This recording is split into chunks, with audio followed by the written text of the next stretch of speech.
Hello प्यारे बच्चों, one second most welcome on doctor physics Kuchaman. तो प्यारे बच्चों, आपका डॉक्टर फिजिक्स परिवार पर हार्दिक स्वागत है। तो प्यारे बच्चों, जैसा कि आपने थंबनेल भी देखा है, आज हम डिस्कस करने वाले हैं senior secondary school examination 2023 RBSE board के क्लास 12th के फिजिक्स के पेपर को हम कम्प्लीटली डिस्कस करेंगे यहाँ पर, जो कि विगत 20 मार्च 2023 को हुआ था। तो इस वीडियो की खासियत ये रहेगी कि यहाँ पर आपको पहले क्वेश्चन से लेकर 20 क्वेश्चन, जितने ऑब्जेक्टिव हैं, जितने फिलिंग द ब्लैंक्स है, और साथ के साथ ही short questions but large question, सबका सॉल्यूशन भी आपको इसी वीडियो में मिलेगा। मीन्स कहने का मतलब ये है कि ये केवल क्वेश्चन पेपर नहीं है, ये पूरा क्वेश्चन पेपर का सॉल्यूशन है। हम एक एक क्वेश्चन को डीपली एनालिसिस करके इसका सॉल्यूशन बताएंगे। दूसरी बात, इस वीडियो की खासियत ये है कि इसमें हिंदी मीडियम और इंग्लिश मीडियम दोनों का सॉल्यूशन है। ओके, तो दैट्स वाई किसी भी लैंग्वेज वाले बच्चे परेशान नहीं हो सकते। इवन दो आप अच्छी क्वालिटी का वीडियो है, आप इसका स्क्रीनशॉट भी ले सकते हैं। ठीक है बेटा, हो सकता है ये वीडियो थोड़ा लंबा हो, बट अगर आपको इस कंप्लीट पेपर का एनालिसिस करना हो और पेपर को बहुत अच्छे से समझना हो तो इस वीडियो को आप कंप्लीटली देख लें और आपका कंप्लीट सॉल्यूशन इस वीडियो के अंदर हो जाएगा। ठीक है प्यारे बच्चों, तो चलते हैं हम पहले क्वेश्चन पर, ज़्यादा वक्त जाया नहीं करते हैं। ठीक है, और ये जो जितने भी क्वेश्चन हैं, इवन दो इसके अंदर जितने भी न्यूमेरिकल्स हैं वो सब मेरे द्वारा कंप्लीट ऑथेंटिकेटेड किए हुए हैं। ठीक है, तो कहने का मतलब ये है कि ये पूरा पेपर आपके लिए 100% एक्यूरेट होने वाला है। सॉल्यूशन सारे के सारे एक्यूरेट है बेटा, तो दैट्स वाई टेंशन लेने की कोई जरूरत नहीं है। आप पूर्ण रूप से विश्वास कर सकते हैं, और चाहो तो आप इन क्वेश्चन को आप कहीं और से भी अगर चेक कराना चाहो तो आपको यही सॉल्यूशन मिलेगा। ठीक है बच्चों, हम चलते हैं क्वेश्चन नंबर 1 के ऊपर।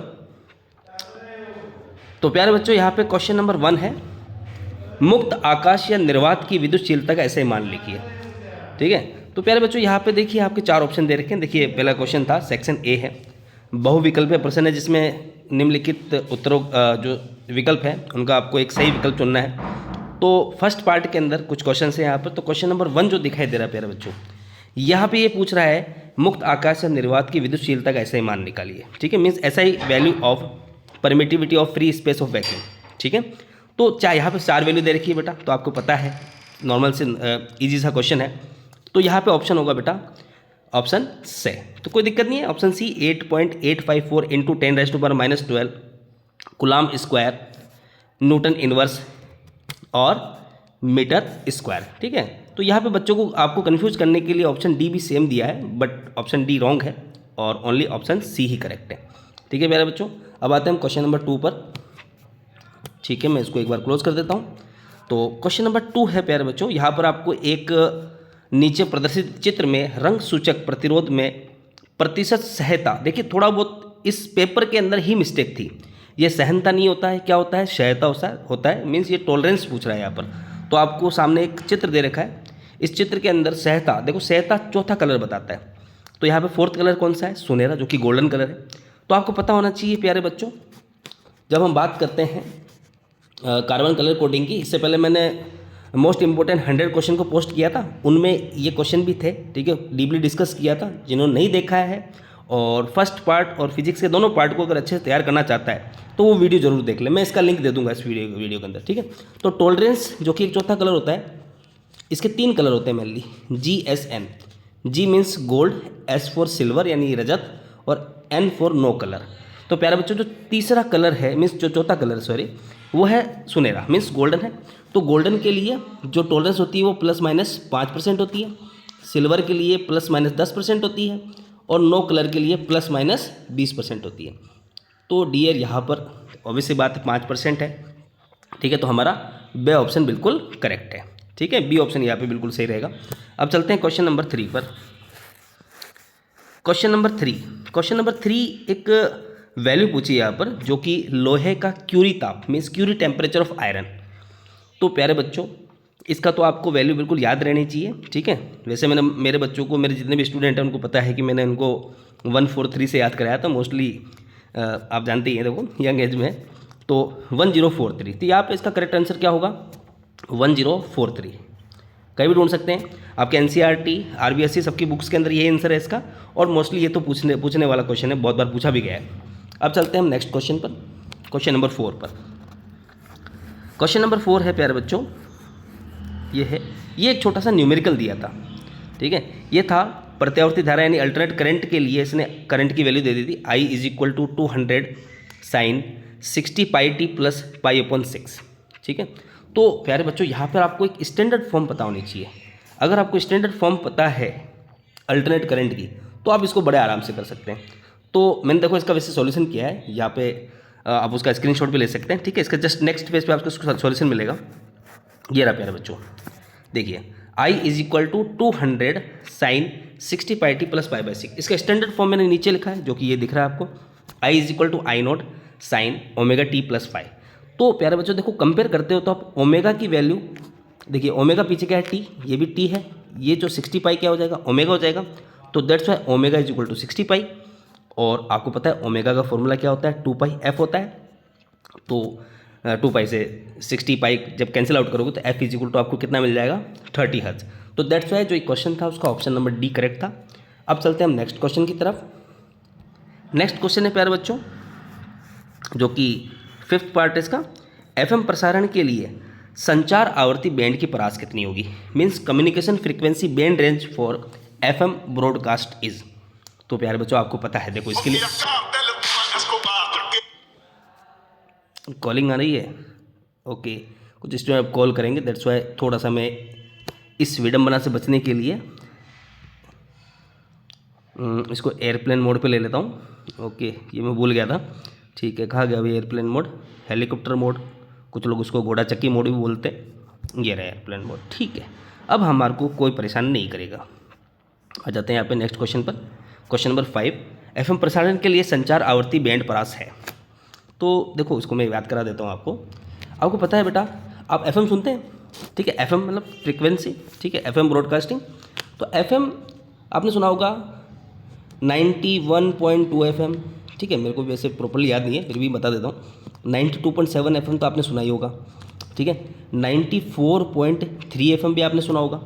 अब ये देखो सारे जो एफएम की जो ये जो रेंज दे रखी है, ये क्या लिखा होता है, ये फ्रीक्वेंसी ही होती है, जिसको आप कंप्लीट करने के लिए आप पीछे मेगा हर्ट्ज जोड़ सकते हो।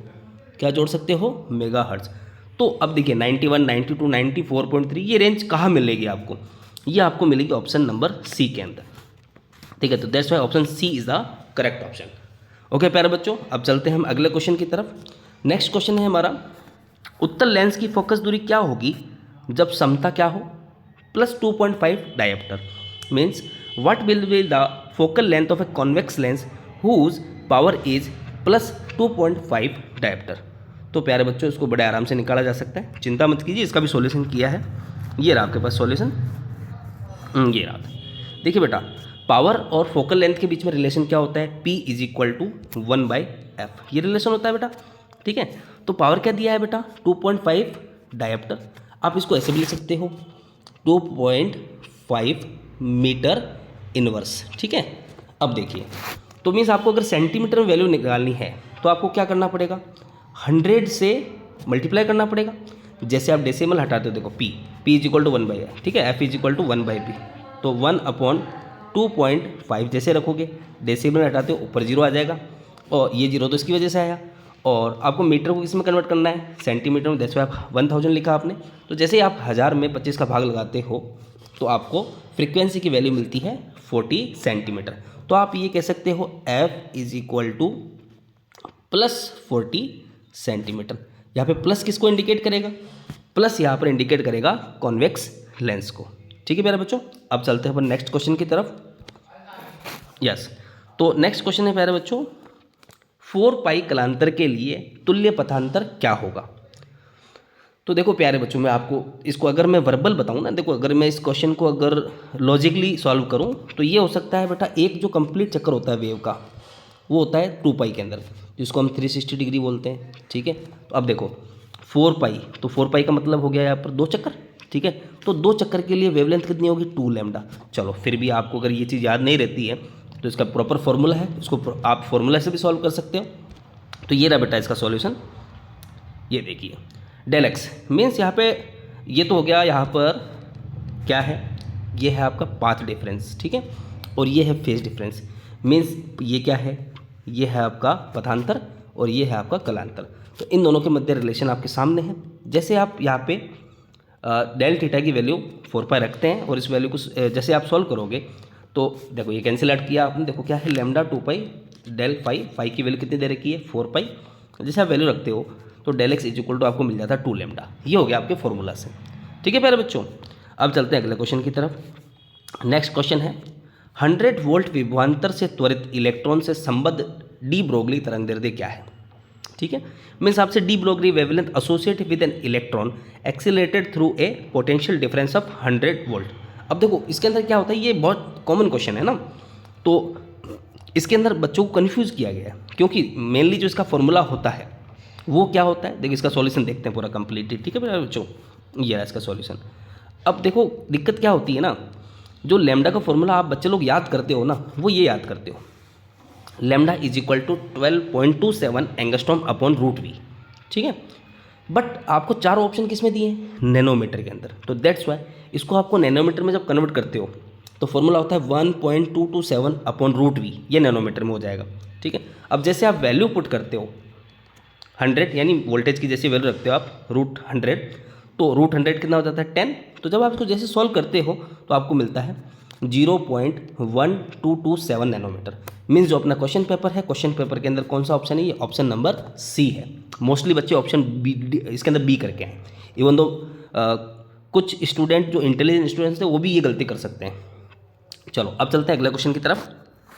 अगला क्वेश्चन है प्यारे बच्चों, चित्र में दर्शाए गए तर्क परिपथ में निर्गम संकेत क्या होगा। मीन्स y की वैल्यू निकालनी। यहाँ पे आपको 3 कौन से गेट दे रखे हैं, यहाँ पे नैंड गेट दे रखे हैं। ठीक है, अब नैंड गेट का सॉल्यूशन आपको निकालना है, इसका एक आउटपुट वेव निकालना है आपको, तो आप बता सकते हैं कि ये कौन सा गेट की तरह आउटपुट दे रहा है।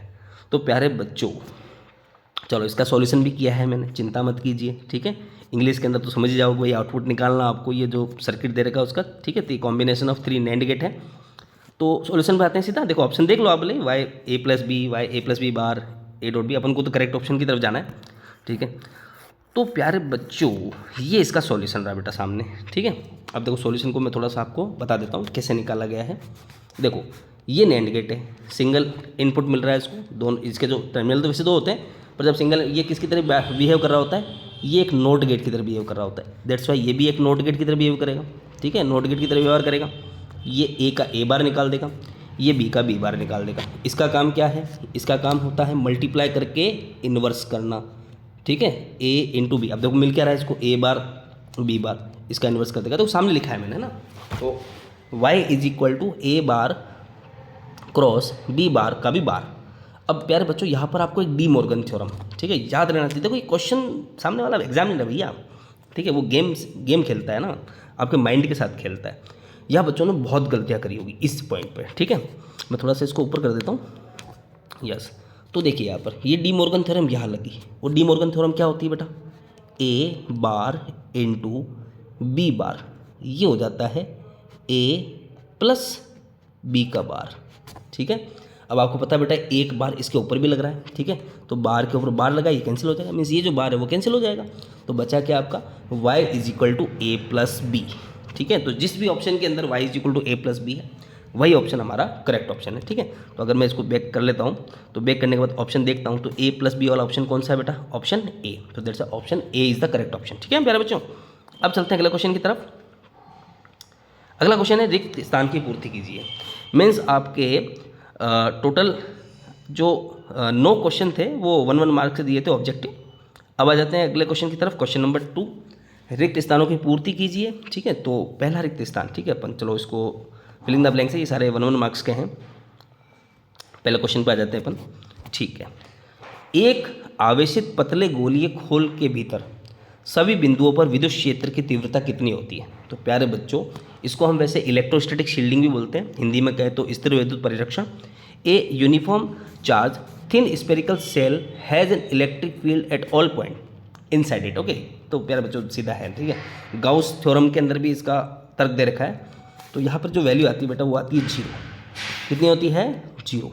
यानी किसी भी एक खोल है बेटा, एक कंडक्टर, इसके अंदर किसी भी चार्ज, इसके बाहर क्या है भाई, आवेश का वितरण हो रखा है, तो इसके अंदर इलेक्ट्रिक फील्ड इंटेंसिटी कितनी होगी, 0 होगी। प्यारे बच्चों ये मोस्टली क्वेश्चन वही हैं जो मैंने इंपॉर्टेंट क्वेश्चन लिए थे ना, उन क्वेश्चन से ही पूछा गया है। ठीक है, चलो ये हो गया। अब चलते हैं अगले क्वेश्चन की तरफ। अगला जो आपका फिलिंग द ब्लैंक्स है वो क्या कहता है मेरे बच्चों, चलो इधर आ जाते हैं। अर्धचालक की प्रतिरोधकता ताप में वृद्धि होने पर देखो यहाँ पे क्या हो सकता है, बढ़ती है, घटती है या नियत रहती है, ये तीन ऑप्शन ही हो सकते हैं। ठीक है, तो अर्धचालक सेमीकंडक्टर की बात कर रहा है, तो दैट्स वाई सेमीकंडक्टर में क्या होगा प्यारे बच्चों, सेमीकंडक्टर के अंदर जो अर्धचालक की प्रतिरोधकता मीन्स वैसे जब आप टेम्परेचर को इंक्रीज करोगे तो रेजिस्टिविटी पे क्या प्रभाव पड़ेगा सेमीकंडक्टर पे। ठीक है, तो ये क्या होगा प्यारे बच्चों, रेजिस्टिविटी डिक्रीज होगी। ठीक है, सॉरी, थोड़ा सा पानी पी लेते हैं, तो वो थोड़ा तेज़ बोलना पड़ रहा है स्पीड से, ताकि आपका सॉल्यूशन हो जाए यहाँ पर और ये वीडियो ज़्यादा बड़ा ना बने। तो क्या हो जाएगा, अर्धचालकों की प्रतिरोध ताप में वृद्धि होने पर घटती है, तो ऑप्शन क्या आएगा यहाँ पे, क्या फिल करना है यहाँ पे, घटती है मीन्स डिक्रीज होती है। ठीक है, तो डिक्रीज लिख देता हूँ यहाँ पे। ठीक है, समझ जाओगे आप, ये डिक्रीज है। यस, अब चलते हैं हम अगले क्वेश्चन की तरफ। जो थर्ड पोर्शन दे रखा है आपको, वो दे रखा है दो समान दिशा में प्रवाहित होने वाली विद्युत धाराओं के चालकों के मध्य कैसा बल होता है। ठीक है, यहाँ पे देखो तीन ऑप्शन, देखो दो ऑप्शन हो सकते हैं। ठीक है, आकर्षी बल या प्रतिकर्षी बल। ठीक है, तो यहाँ पे कौन सा बल होगा प्यारे बच्चों, यहाँ पे होगा आकर्षी बल। ठीक है, चलो एक बार मैं एक काम और कर देता हूँ, इसकी ब्राइटनेस मेरे लिए थोड़ी बहुत ऊपर नीचे हो रही है, मैं एक काम और कर देता हूँ, इसको पावर सेविंग मोड से हटा देता हूँ मैं, तो बार ब्राइटनेस चेंज नहीं होगी। ठीक है प्यारे बच्चों, ये रहा। तो the force between two parallel current carrying conductors, ठीक है, इट इज़ अट्रैक्टिव। ठीक है, क्या होगा यहाँ पर, आकर्षी। कैसा होगा, आकर्षी। थोड़ा सा मैं राइटिंग इशू को सॉल्व कर देता हूँ। ठीक है, ये आकर्षी हो जाएगा। ठीक है, मीन्स अट्रैक्शन फोर्स होगा। ठीक है, अट्रैक्शन। ठीक है, शॉर्ट लिख देता हूँ मैं, अट्रैक्शन फोर्स है। तो कैसे होगा, देखो ये तो पता होना चाहिए ना, दो वायर हैं, दो वायर के बीच में ये करंट फ्लो हो रहा है, दोनों की डायरेक्शन सेम है, करंट फ्लो होने की, और इसके कारण जो मैग्नेटिक फील्ड होगा वो राउंड होके इसके डाउनवर्ड लगेगा नीचे की तरफ। तो जब आप FBI वाला रूल लगाते हो तो ये जो फोर्स लगेगा वो इस तरफ लगेगा, तो अट्रैक्शन फोर्स, ये मैग्नेटिक फील्ड भी है तो ये अट्रैक्शन फोर्स लगता है इसके ऊपर। ठीक है मेरे बच्चों, अब आते हैं हम अगले क्वेश्चन की तरफ।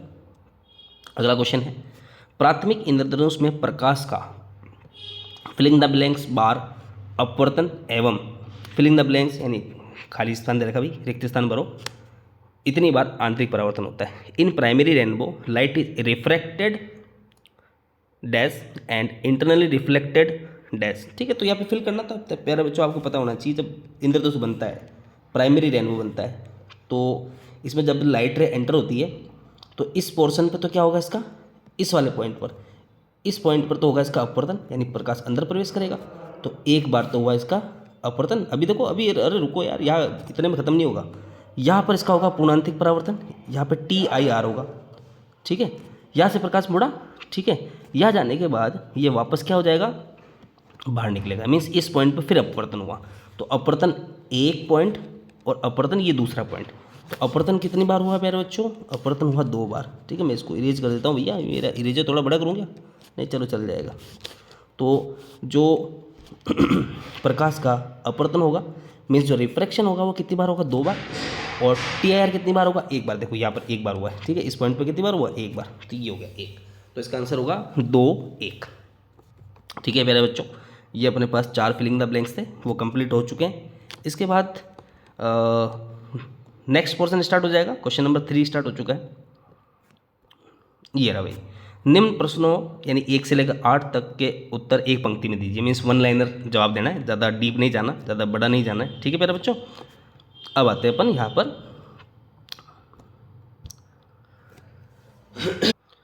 तो यस, तो प्यारे बच्चों यहाँ पे जो फर्स्ट क्वेश्चन दिया है क्वेश्चन नंबर 3 का, वो दिया है एकल धनावेश यानी Q इज ग्रेटर देन 0 के कारण विद्युत क्षेत्र रेखाओं को दर्शाइए। अरे यार देखो कितना इजी किया है इन्होंने आपके लिए ना, इसने Q ग्रेटर देन 0 करता ना, केवल ये लिखता ना तो भी क्वेश्चन सही था, बट आपको थोड़ा सा इजी बनाने के लिए इसने एकल धनावेश लिख दिया। तो अब देखिए यहाँ पे तो एक वीक से वीक स्टूडेंट भी इसको आराम से कर जाएगा, है ना। तो प्यारे बच्चों इसका डायग्राम भी बनाया है मैंने, दिखा देता हूँ आपको। ये रहा भाई, इसके लिए कोई एकल धनावेश है उसके लिए विद्युत बल रेखाएं कहाँ निकलेगी भाई, इलेक्ट्रिक फील्ड लाइन से निकलेगी भाई बाहर की तरफ। ठीक है, आउटवर्ड होगी, और कहाँ जाएगी बेटा, ये टूवर्ड्स इन्फिनिटी जाएगी, यानी चार्ज से स्टार्ट होगी और चार्ज से कहाँ जाएगी, इन्फिनिटी की तरफ। ठीक है प्यारे बच्चों, अब चलते हैं हम अगले क्वेश्चन की तरफ। ये मैं हूँ भैया, है ना, ये जो आदमी बैठा है ना यहाँ पे, ये दाढ़ी मुझे जिसके है ये आदमी मैं हूँ, ठीक है। अब क्लास में रिकॉर्ड करता तो देखो बहुत बड़ा हो सकता था ये, ठीक है। तो दैट्स वाई मैंने इसको PDF बनाकर, और PDF बनाने के लिए मेरे को कम से कम 6 से 7 घंटे लगे हैं, उसके बाद ये PDF बनी है, ठीक है। चलो अब आगे चलते हैं अगले क्वेश्चन की तरफ। अगला क्वेश्चन जो फिलिंग द ब्लैंक्स में ही है, ठीक है। तो क्वेश्चन नंबर 2 पर चलते हैं। क्वेश्चन नंबर 2 क्या बोल रहा है, देखो हर एक चीज़ को बहुत प्रॉपरली सेट किया है। आप भी इस मेहनत को, जो वीडियोज़ बनाता है उसको पता है कि कितनी मेहनत की गई है इसके अंदर। यस, तो यहाँ पे सेकंड क्वेश्चन है, वैद्युत द्विध्रुव के कारण इसके अक्ष पर स्थित किसी बिंदु पर विद्युत क्षेत्र की तीव्रता का मान ज्ञात कीजिए। Means write the value of electric field due to electric dipole at the axis, ठीक है। एक्सिस पे पूछ रहा है, बिल्कुल सिंपल सा है, वन लाइनर है, आपको केवल और केवल इसका फॉर्मूला ही लिखना था। तो बेटा प्यारा बच्चों मैंने लिख दिया है यहाँ पर, चिंता मत कीजिए। ये रहा भाई इसका आंसर, ये रहा, ठीक है। वैसे आप इसको लिख सकते हैं E is equal to KQ 4AR upon R square minus A square का होल स्क्वायर, ठीक है। मैंने एक छोटी सी एक कंडीशन भी डाल दी, अगर R बहुत बड़ा हो तो इस कंडीशन में A को नेगलेक्ट कर दिया जाएगा, तो ये फार्मूला बन जाता है, ठीक है। तो आप ये फार्मूला लिख सकते हैं, तो वैसे मेनली आपको ये फार्मूला लिखना था, ठीक है। मैंने कंडीशन आगे बढ़ाई है इसको, ठीक है। और जो आप अगर A को नेगलेक्ट करते हो तो ये फार्मूला बन जाता है। अगर कोई बच्चा अगर ये भी लिख के आया है तो उसको भी सही किया जाएगा, ठीक है। क्यों किया जाएगा, क्योंकि उसने इस प्रतिबंध, वैसे तो स्थिति की बात की जाए तो वैसे परफेक्ट आंसर तो ये है, ठीक है। क्या होगा, E is equal to KQ 4AR। अच्छा, इसको और कन्वर्ट किया जाए तो क्या किया जा सकता है, मैं ये भी बता देता हूँ आपको, ठीक है। इसको कन्वर्ट करने पर आप ऐसे लिख सकते हो, मोस्टली बच्चे वो भी लिख के आए होंगे। इसको लिख सकता है 2AQ, ठीक है। तो ये हो जाएगा sorry 2PR upon R square minus A square का होल स्क्वायर, ठीक है। ये स्क्वायर है भैया ना, ठीक है। तो ये भी लिखा जा सकता है। कुछ बच्चे इसको वेक्टर क्वांटिटी के फॉर्मेट में भी लिख के आए होंगे, तो वो भी सही है, ठीक है बच्चों। अब चलते हैं हम अगले क्वेश्चन की तरफ। अगला क्वेश्चन है प्यारे बच्चों,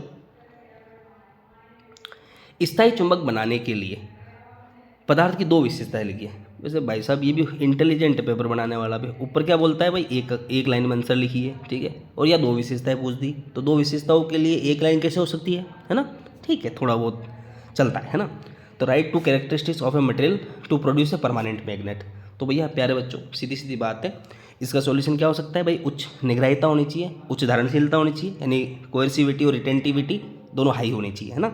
तो फिर भी मैंने लिखा है इसको ताकि आप आराम से स्क्रीनशॉट लेके इसको आराम से पढ़ सकते हैं, ठीक है। तो परमानेंट मैग्नेट बनाने के लिए इसकी रिटेंटिविटी कैसी होनी चाहिए, हाई होनी चाहिए। Means magnet should be strong, ठीक है। मैग्नेट स्ट्रॉन्ग होगा तभी वो एक अच्छा परमानेंट मैग्नेट बन पाएगा, ठीक है। और हाई कोएर्सिविटी होनी चाहिए, means magnetization should not be affected by the stray magnetic field. इधर उधर के जो साइड में से निकलने वाले जो मैग्नेटिक फील्ड है उसका उसके ऊपर असर नहीं होना चाहिए, ठीक है।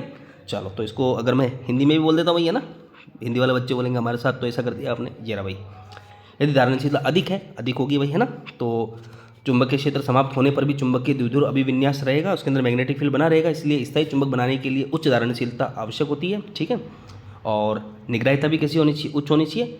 यदि चुंबकीय क्षेत्र को विपरीत दिशा में लगाया जाता है तो निग्राहिता गुण पर चुंबक का प्रभाव का प्रतिरोध करेगा, ठीक है, यानी रोकेगा उसको। यानी कोई अपोजिट मैग्नेटिक फील्ड लगता है, विपरीत चुंबकीय क्षेत्र लगता है, तो वो उसको मैग्नेटाइज नहीं कर पाएगा, ठीक है। तो निग्राहिता भी कैसी होनी चाहिए, उच्च होनी चाहिए, ठीक है। तो इसलिए एक अस्थायी चुंबक बनाने के लिए उच्च निग्राही बल और उच्च धारणशीलता की आवश्यकता होती है, ठीक है बच्चों। तो नीचे लिखा था सही विकल्प उच्च धारणशीलता व उच्च निग्राही बल होगा। तो यहाँ पे आपको सिंगल लाइन के अंदर वैसे ये लिख सकते थे, ठीक है। 2 गुण पूछे थे तो ये ऐसे बना सकते हो आप सिंगल लाइन, ठीक है। चलो अब आते हैं हम अगले पॉइंट पर, निम्न में से 2 अनुचुंबकीय पदार्थ को छाटिए। तो प्यारे बच्चों यहाँ पर देखो आपको सोडियम दिया है, बिस्मिथ दिया है, कॉपर दिया है, एल्यूमिनियम दिया है और पीबी दिया है, मीन्स लेड दिया है, सीसा दिया है। तो इनमें से जो पैरामैग्नेटिक मटेरियल है वो छाटना है, ठीक है, यानी अनुचुंबकीय, ठीक है। तो अनुचुंबकीय पदार्थ इनमें से 2 हैं प्यारे बच्चों, Na है और एल्यूमिनियम है, ठीक है। कौन कौन है, सोडियम है और एल्यूमिनियम है, ठीक है। तो इनमें से 2 ऑप्शन थे अनुचुंबकीय पदार्थ के, ठीक है। अब चलते हैं हम अगले क्वेश्चन की तरफ। अगला क्वेश्चन है, निर्वात नलिका मैग्नेट्रॉन द्वारा उत्पन्न विद्युत चुंबक की तरह। अरे यार देखो इतने इजी क्वेश्चन, देखो अगर कहा जाए ना तो ये पेपर बहुत इजी था, ठीक है। तो आराम से बच्चे इसके अंदर पास हो सकते हैं, पास क्या इवन 80 से 90% मार्क्स आराम से लेकर आए जा सकते हैं, ठीक है। तो मैग्नेट्रॉन कौन सी इलेक्ट्रोमैग्नेटिक रेडिएशन को प्रोड्यूस करेगा, ठीक है। ईएम वेव की बात करा विद्युत चुंबकीय तरंग की, तो वो सूक्ष्म तरंग हो सकती है प्यारे बच्चों। कौन सी हो सकती है? सूक्ष्म तरंग, ठीक है। माइक्रोवेव्स को प्रोड्यूस कर सकते हैं इससे, ठीक है। Microwave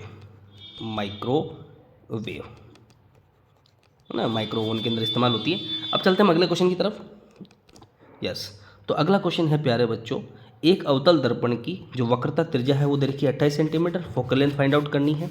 means the radius of curvature of concave mirror is 28 centimetre, what will be the focal length? तो बहुत सिंपल सा है भाई, आपको क्या दे रखा है? रेडियस ऑफ कर्वेचर दे रखी है, ठीक है। रेडियस ऑफ कर्वेचर आर कितना दे रखा है? यहाँ पे आर दे रखा है आपको।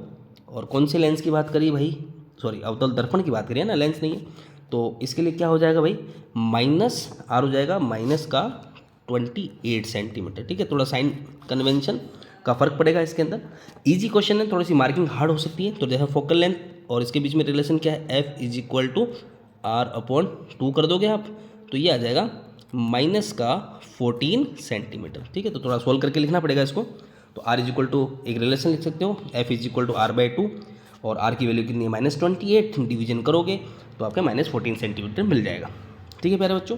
अब चलते हैं हम अगले क्वेश्चन की तरफ। क्वेश्चन नंबर 7 है इसका, ठीक है, 7th पार्ट है इसका। फ्रेनल दूरी प्रकाश की तरंग दैर्ध्य और द्वारक के साइज में संबंध बताने वाला सूत्र लिखिए। देखो इतना इजी पेपर पूछा है तुम्हारे से, है ना, केवल सूत्र लिखना है यहाँ पर, है ना।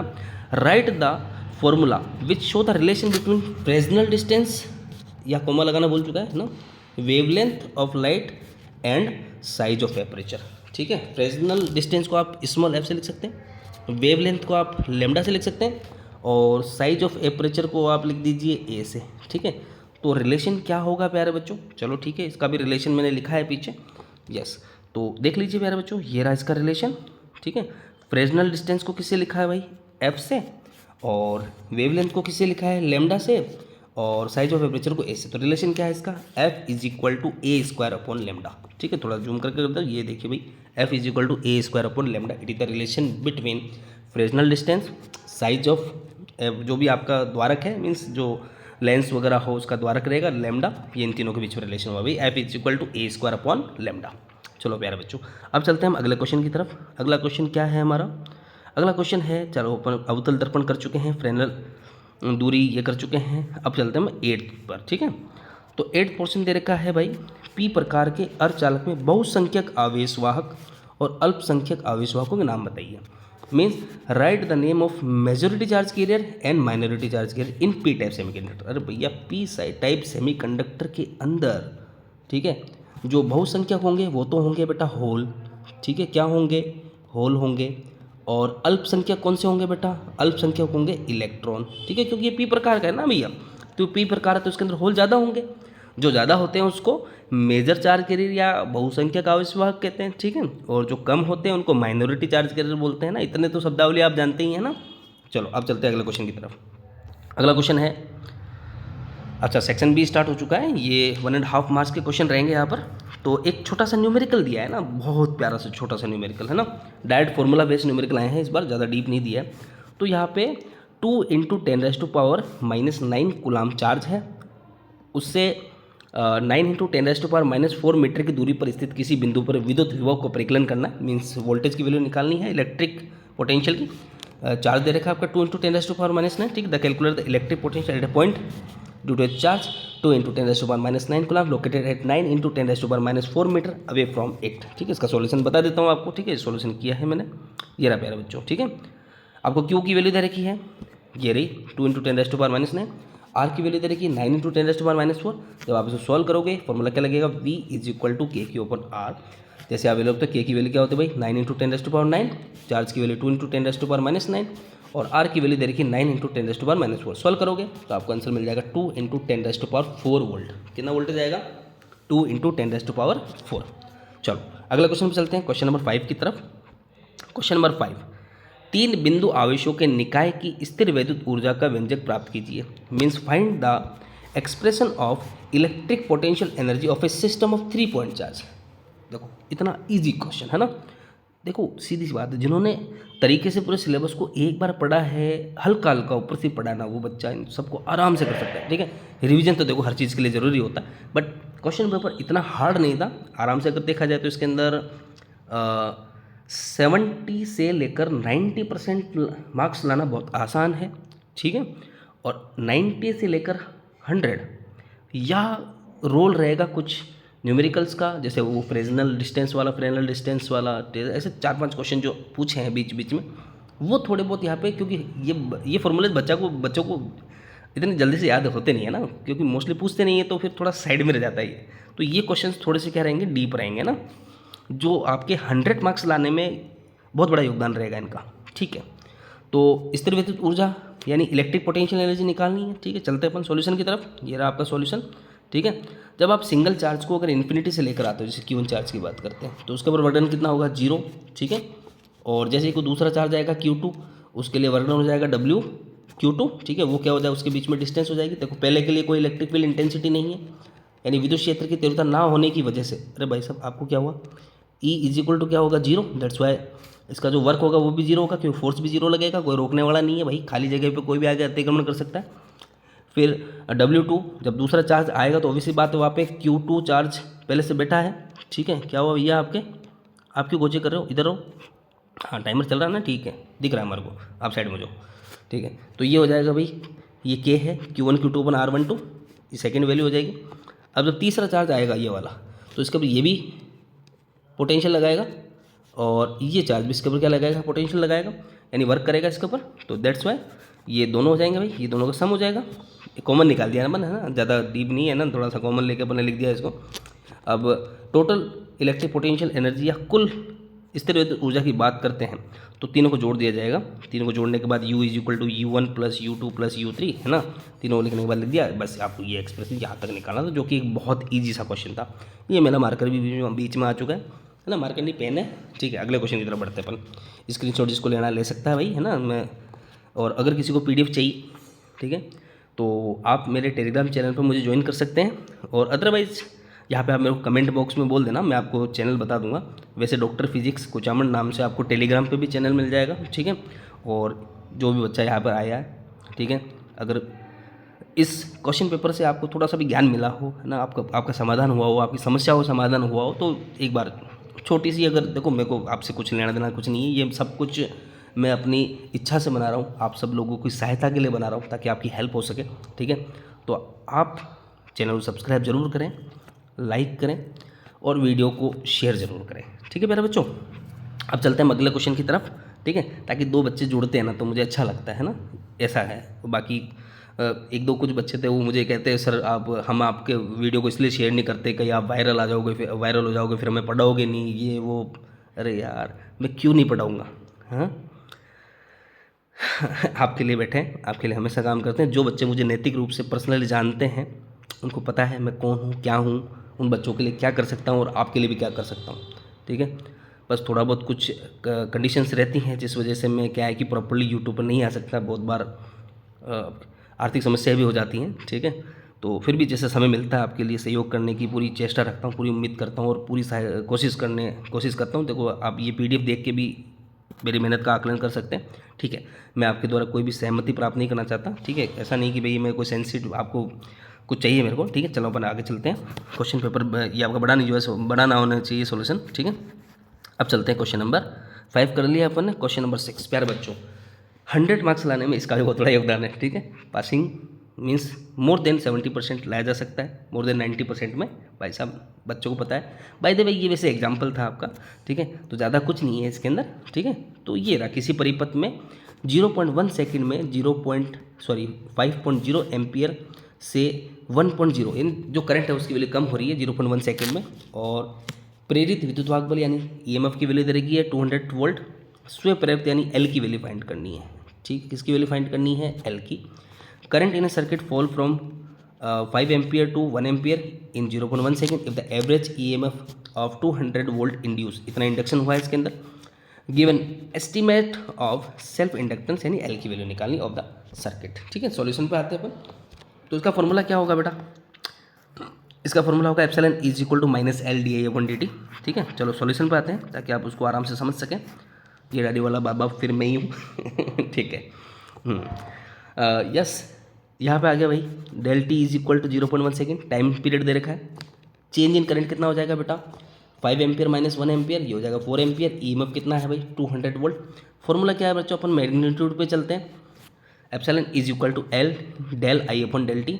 आपको किसकी वैल्यू पूछी है, एल की वैल्यू पूछी है, तो L is equal to epsilon upon del I upon del T. तो क्या हो जाएगा भाई 200 अपॉन 4 अपॉन 0.1। जब आप इसको सॉल्व करते हैं प्यारे बच्चों, ठीक है, तो 200 इंटू 0.1 अपॉन 4, तो ये आता है 5 हेनरी। ठीक है प्यारे बच्चों, आपको न्यूमेरिकल्स और किसी भी क्वेश्चन में सॉल्यूशन के लिए आप कहीं भी ऑथेंटिकेटेड कहीं से भी पूछ लेना, कहीं से मालूम कर लेना, यूट्यूब गूगल जो भी आपके पास संसाधन है उसको सर्च कर लेना, आपको आंसर यही मिलेगा। ठीक है प्यारे बच्चों, मैं मेरे सारे क्वेश्चंस के आंसर के प्रति 100% श्योर हूँ। ठीक है, और जो मुझे जानते हैं वो मुझे मानते भी हैं। ठीक है प्यारे बच्चों, ये हो गया 5 हेनरी। अब चलते हैं हम अगले क्वेश्चन पर, क्वेश्चन नंबर 7 पर। क्वेश्चन नंबर 7 है विद्युत चुंबकीय प्रेरण का कथन लिखिए। अच्छा, विद्युत चुंबकीय प्रेरण का कथन, ठीक है, ये दो फेराडे लॉ और लेंज लॉ दोनों विद्युत चुंबकीय प्रेरण के लिए ही थे। तो इन दोनों के कथन क्या क्या हैं, दोनों ने विद्युत चुंबकीय प्रेरण पर ही अनुसंधान किए थे। तो पहले हम बात करते हैं फेराडे नियम की। तो फेराडे नियम क्या है बेटा, ये रहा भाई फेराडे नियम। पहले इंग्लिश वालों की बात कर लेते हैं, फिर हिंदी मीडियम वालों की बात करेंगे। ठीक है, तो फेराडे ने 2 नियम दिए थे भाई, लॉ फर्स्ट एंड लॉ 2। तो फर्स्ट लॉ क्या बोलता है भाई, change of magnetic flux linked to a coil induce an EMF across a coil. वापस बोल देते हैं भाई, change of magnetic flux link to a coil induce an EMF across a coil. Means जैसे किसी भी कोयल का मैग्नेटिक फ्लक्स चेंज होगा तो उसमें ईएमएफ इंड्यूस होगा। ठीक है, ये एस एन करके मैग्नेट है, जैसे इसके पास ये दूर जाएगी तो इस कोयल का ईएमएफ चेंज होगा, इस वाले कोयल का ईएमएफ जैसे ही चेंज होगा तो इसके अंदर ईएमएफ क्या हो जाएगा, देखो फ्लक्स चेंज होगा, मैग्नेटिक फ्लक्स। जैसे आप उसको आगे पीछे करोगे क्या चेंज होगा, मैग्नेटिक फ्लक्स। जैसे मैग्नेटिक फ्लक्स वेरी करेगा तो इसके अंदर ईएमएफ इंड्यूस हो जाएगा, और इसके अंदर जब सीधी बात है ईएमएफ जब इंड्यूस होगा तो करंट भी इसके अंदर इंड्यूस होगा। ठीक है प्यारे बच्चों, ये इसका फर्स्ट लॉ था फेराडे का। फेराडे का सेकंड लॉ क्या था प्यारे बच्चों, वो अब मैग्नीट्यूड की बात करता है कि ईएमएफ कितना प्रोड्यूस होगा। ठीक है, तो the induce EMF across the coil is equal to rate of change of flux in the कोयल।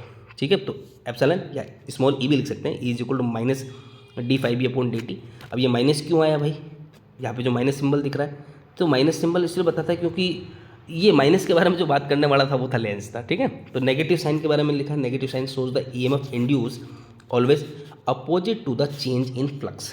तो क्या होगा भाई, जो इंड्यूस होगा ईएमएफ वो अपोजिट होगा with respect to change in magnetic flux. ठीक है, ये मैग्नेटिक फ्लक्स से प्यारे बच्चों है ना, इलेक्ट्रिक फ्लक्स भी होता है, तो दैट्स व्हाई यहाँ पे मैग्नेटिक फ्लक्स का रोल है बहुत बड़ा। चलो अब चलते हैं हम हिंदी मीडियम वाले पे। ठीक है, तो हिंदी मीडियम वालों के लिए है फेराडे का प्रथम नियम, जो कहता है जब किसी परिपथ से संबद्ध जब किसी बंद परिपथ से संबद्ध चुंबक के फ्लक्स के मान में परिवर्तन होता है तो परिपथ में विद्युत वाहक बल उत्पन्न हो जाता है, और इस उत्पन्न विद्युत वाहक बल को प्रेरित विद्युत वाहक बल कहते हैं। ठीक है प्यारे बच्चों, इस प्रेरित विद्युत वाहक बल के कारण इस बंद परिपथ में प्रेरित धारा ईएमएफ के कारण क्या होगा भाई, करंट इंड्यूस होगा। यस, तो फेराडे का सेकंड लॉ भी लिखा है भाई, प्रेरित विद्युत वाहक बल का मान चुंबकीय फ्लक्स में परिवर्तन की दर के बराबर होता है। यदि प्रेरित विद्युत वाहक बल ई है तो चुंबकीय फ्लक्स में, ये सेकंड लॉ है इसका, तो del phi upon del T है। तो फेराडे के सेकंड नियम के अनुसार E is equal to del phi upon del T. मान लीजिए कुंडली में एन फेरे हैं, यहाँ पे माइनस से लगा सकते हैं, माइनस लगाना पड़ेगा आपको है ना, क्योंकि डायरेक्शन होती है वो अपोजिट होती है, यहाँ माइनस लगेगा वही ना, इसके आगे माइनस लग जाएगा यहाँ पर इस वाले रूल के अंदर। ठीक है, इस फॉर्मूले के अंदर अगर इसके अंदर एन टर्न्स हो तो E is equal to minus N del, देखो फाइव भी लिखा जा सकता है, अगर मैं फ्लक्स को अगर फाइव लिखता हूँ तो भी वैलिड है, अगर मैं इसको थीटा लिखता हूँ तो भी सही है। ठीक है प्यारे बच्चों, तो E is equal to minus N del theta upon del T, और यहाँ पे वही।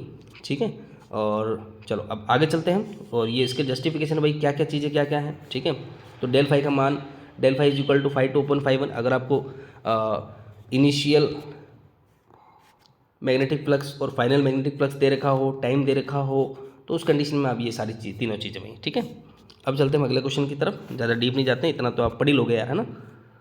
Yes, Lenz law. ठीक है, इसका जो सेकंड क्वेश्चन था वो लेंज लो था। ठीक है, अब लेंज लो ने क्या कथन दिया था भाई, लेंज लो ने ये कहा था, जो लेंज था साइंटिस्ट, उन्होंने क्या कहा, an induce current always flow in a direction such that it oppose the change which produce it. ये उसी कारक का विरोध करेगा जिसके कारण इसकी उत्पत्ति हुई है। ठीक है, तो ये था भाई, जब अपन मैग्नेटिक कोयल को इसके पास लेके जाएंगे तो इसके लिए मेरे बच्चे जिनको मैंने पढ़ाया है उनको मैंने ये कहा है, बुलाती है मगर जाने का नहीं। अगर एन कोयल इसके पास में जा रही है, ठीक है, तो पास जा रही है तो ये इसको दूर भेजेगी, तो दूर भेजने के लिए एक सिमिलर पोल क्रिएट होगा या फिर एन पोल क्रिएट होगा। ठीक है, और अगर कोई मैग्नेटिक पोल जब इससे दूर जा रहा है, वही रूल सीधा सीधा बुलाती मगरा जाने का, है ना, दूर जाएगा तो दूर जाने वाले कंडीशन के अंदर यहाँ पर एक ऐसा पोल क्रिएट होगा जो इस एन को अपनी तरफ अट्रैक्ट करेगा, ठीक है। तो एन जब दूर जाएगा तो इधर एस बनेगा, पहले वाली कंडीशन के अंदर एन जब पास में आएगा इस वाली कंडीशन के अंदर तो यहाँ पर एन पोल क्रिएट होगा, क्योंकि ये इसको रिपेल करेगा, यहाँ पर रिपेल करने वाली प्रॉपर्टी दिखाएगा, ठीक है। बुलाती है मगर जाने का नहीं, सीधा एक फॉर्मूला, एक बात याद रखना है ना, तो पास आएगा तो दूर भेजेगा और दूर जाएगा तो इसको पास बुलाएगा। और आप इतना आप जानते ही होगे भाई कौन सा पोल अट्रैक्ट करता है, कौन सा पोल रिपेल करता है। चलो हिंदी मीडियम में भी आ जाते हैं ना प्यारे बच्चों।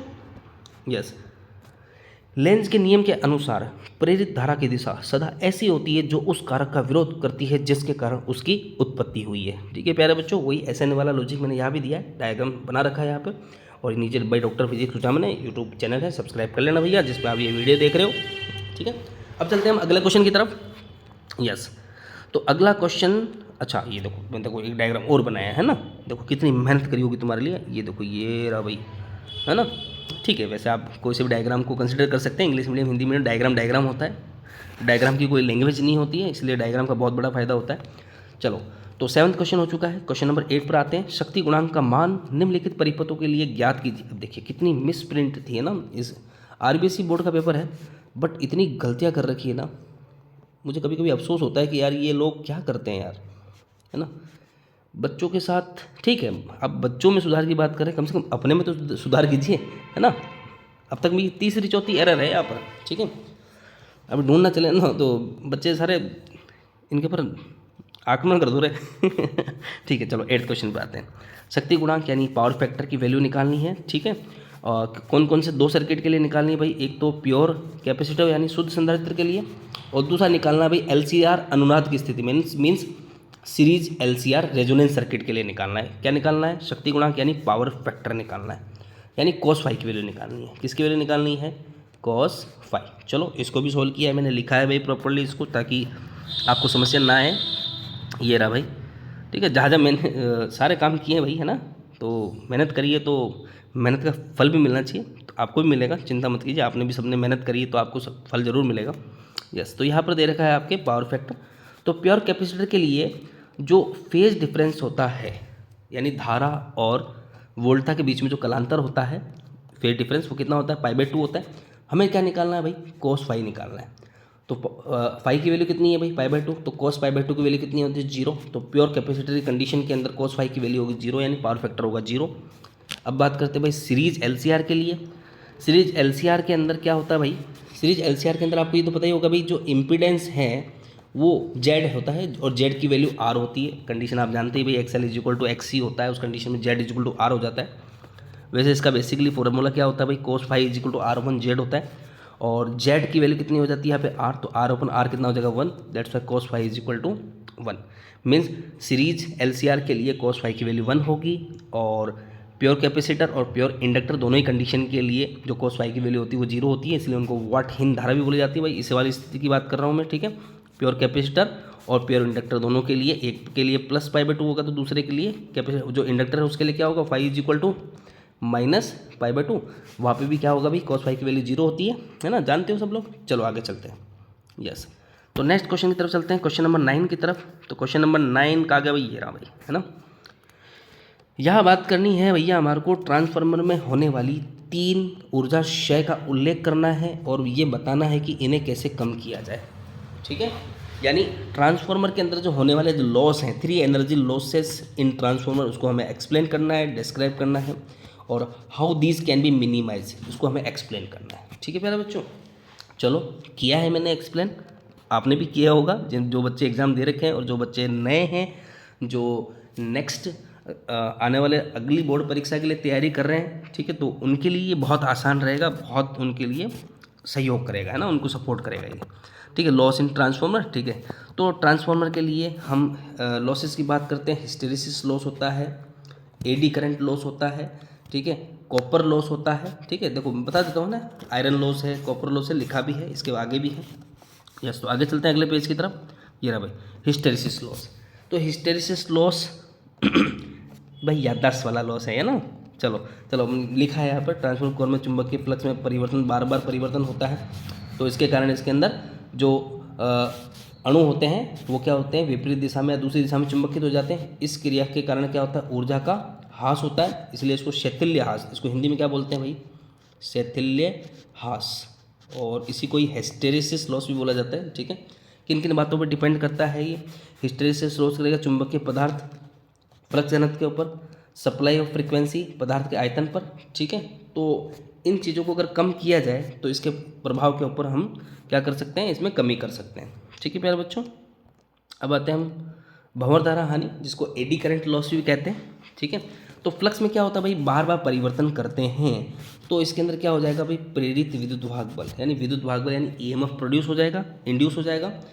उस कंडीशन के अंदर देखो, इसके लिए मैं डायग्राम बनाया है ना, वो डायग्राम भी दिखाऊंगा मैं आपको। एक क्लोज जो लूप बन जाएंगे भैया ना, मेटल है इसके अंदर, जैसे इलेक्ट्रिक फील्ड जब फ्लो करेगा तो इसके चारों ओर देखो लो के हिसाब से चलते हैं अपन। ठीक है, तो ये इसके अंदर करंट जो होगा वो इंड्यूस हो जाएगा। ठीक है, लूप्स बन जाएंगे इनके अंदर, और इन लूप्स के कारण क्या होता है भाई, एडी करंट, इन्हीं को एडी करंट बोलते हैं। ये कौन सी करंट है भाई, एडी करंट, ये एडी करंट। ठीक है, एडी करंट इन्हीं लूप्स को बोला जाता है। इनके कारण क्या होता है, एक तो गति का विरोध करेगा, उसमें प्रभाव यानी हीटिंग इफेक्ट क्रिएट करेगा ये। तो इस इफेक्ट को कम करने के लिए ये किस में होगा भाई, सीधी बात है भाई, कंडक्टर के अंदर ही करंट फ्लो होता है। ठीक है, तो हमें क्या करना पड़ेगा, जो ट्रांसफार्मर है, जो उसका जो कोर है, उसको लोहे का तो ले सकते हैं अपन, पर इसके लिए हम क्या कर देंगे, इसको पटलित कर देंगे। ठीक है, तो इसके लिए मैंने डायग्राम बनाया है आपके लिए, देख लीजिए आप यहाँ पर, ये रहा। ठीक है, भंवर धारा हानियों को कम करने के लिए कोर के अनेक प्लेटों को यानी छोटी छोटी पत्तियों को जोड़कर बनाया जाता है। जैसा कि आपको ये डायग्राम दिखाई दे रहा है यहाँ पर, ये ऐसा ना रखकर इसको इस प्रकार रखा जाएगा ताकि इसके ह्रास को कम किया जाए। ठीक है, ये रहा भाई, जो स्क्रीनशॉट लेना चाहता है कंप्लीट पढ़ लेना भाई, जो मैंने बोला है वो आपको इसमें मिल जाएगा। ठीक है, अब चलते हैं हम इंग्लिश मीडियम वालों के लिए। अच्छा, इंग्लिश मीडियम वालों के लिए भी लिखा है। अच्छा, ये देखो दोनों मीडियम के लिए है ना, इसके लिए मैंने इंग्लिश और हिंदी वाला काम नहीं किया है, तो थोड़ा बहुत देखिए लैंग्वेज का इशू रहेगा हल्का फुल्का, बट थोड़ा सा कॉमन सेंस लगा लेना यार, है ना। सारी मेहनत मेरे से कराओगे तो आप क्या करोगे भाई। तो ये रहा भाई कॉपर लॉस। ठीक है, ये हानि ट्रांसफार्मर वाइंडिंग, ये वाइंडिंग की वजह से होती है भाई। पता है आपको भाई, जो ट्रांसफार्मर की जो कोयल रहती है उसके ऊपर बहुत सारे वायर्स लपेटे जाते हैं जो कॉपर के होते हैं। ठीक है, तो इसके कारण क्या होगा, जो करंट जितना ज़्यादा फ्लो होगा ये लॉस उतना ज़्यादा होगा। ठीक है, यानी इसको ताम्रहानि बोला जाता है। ताम्रहानि धारा के वर्ग के समानुपाती होती है। तो करंट की वैल्यू को कम किस प्रकार किया जाए, ठीक है, तो इसके जो लॉस को कम किया जा सकता है। ठीक है, यानी करंट को कम करके। ठीक है, ये रहा भाई, पूरा स्क्रीनशॉट ले सकते हैं यहाँ पर। अगले पेज पर चलते हैं भाई। अगला क्वेश्चन, प्रकाश विद्युत प्रभाव की घटना में निम्न को परिभाषित कीजिए। तो क्वेश्चन नंबर 10 पर आ चुके हैं, तो टोटल 20 क्वेश्चन हैं तुम्हारे, तो अब कुछ ही क्वेश्चन बाकी हैं, तो बने रहिए वीडियो पे, थोड़ा निराश मत होइए, थोड़ा सा है ना लंबा चलते रहिए, अपने बॉडी के अंदर स्टेमिना रखें ताकि हर क्वेश्चन को आराम से पढ़ सकें आप। वैसे भी मैं तेज़ बोल रहा हूँ ताकि आपका वीडियो छोटा बने, ज़्यादा बड़ा नहीं होगा ये वीडियो। यस, प्रकाश विद्युत प्रभाव की घटना को निम्न को परिभाषित कीजिए ना। दो दिए हैं यहाँ पे, कार्यफलन दिया है, निरोधी विभव यानी वर्क फंक्शन, और स्टॉपिंग पोटेंशियल को एक्सप्लेन करना आपको फोटो इलेक्ट्रिक इफेक्ट फिनोमेना के आधार पर। ठीक है, तो प्यारे बच्चों आते हैं अपन एक्सप्लेनेशन पे, लैंग्वेज पर आ जाते हैं भाई।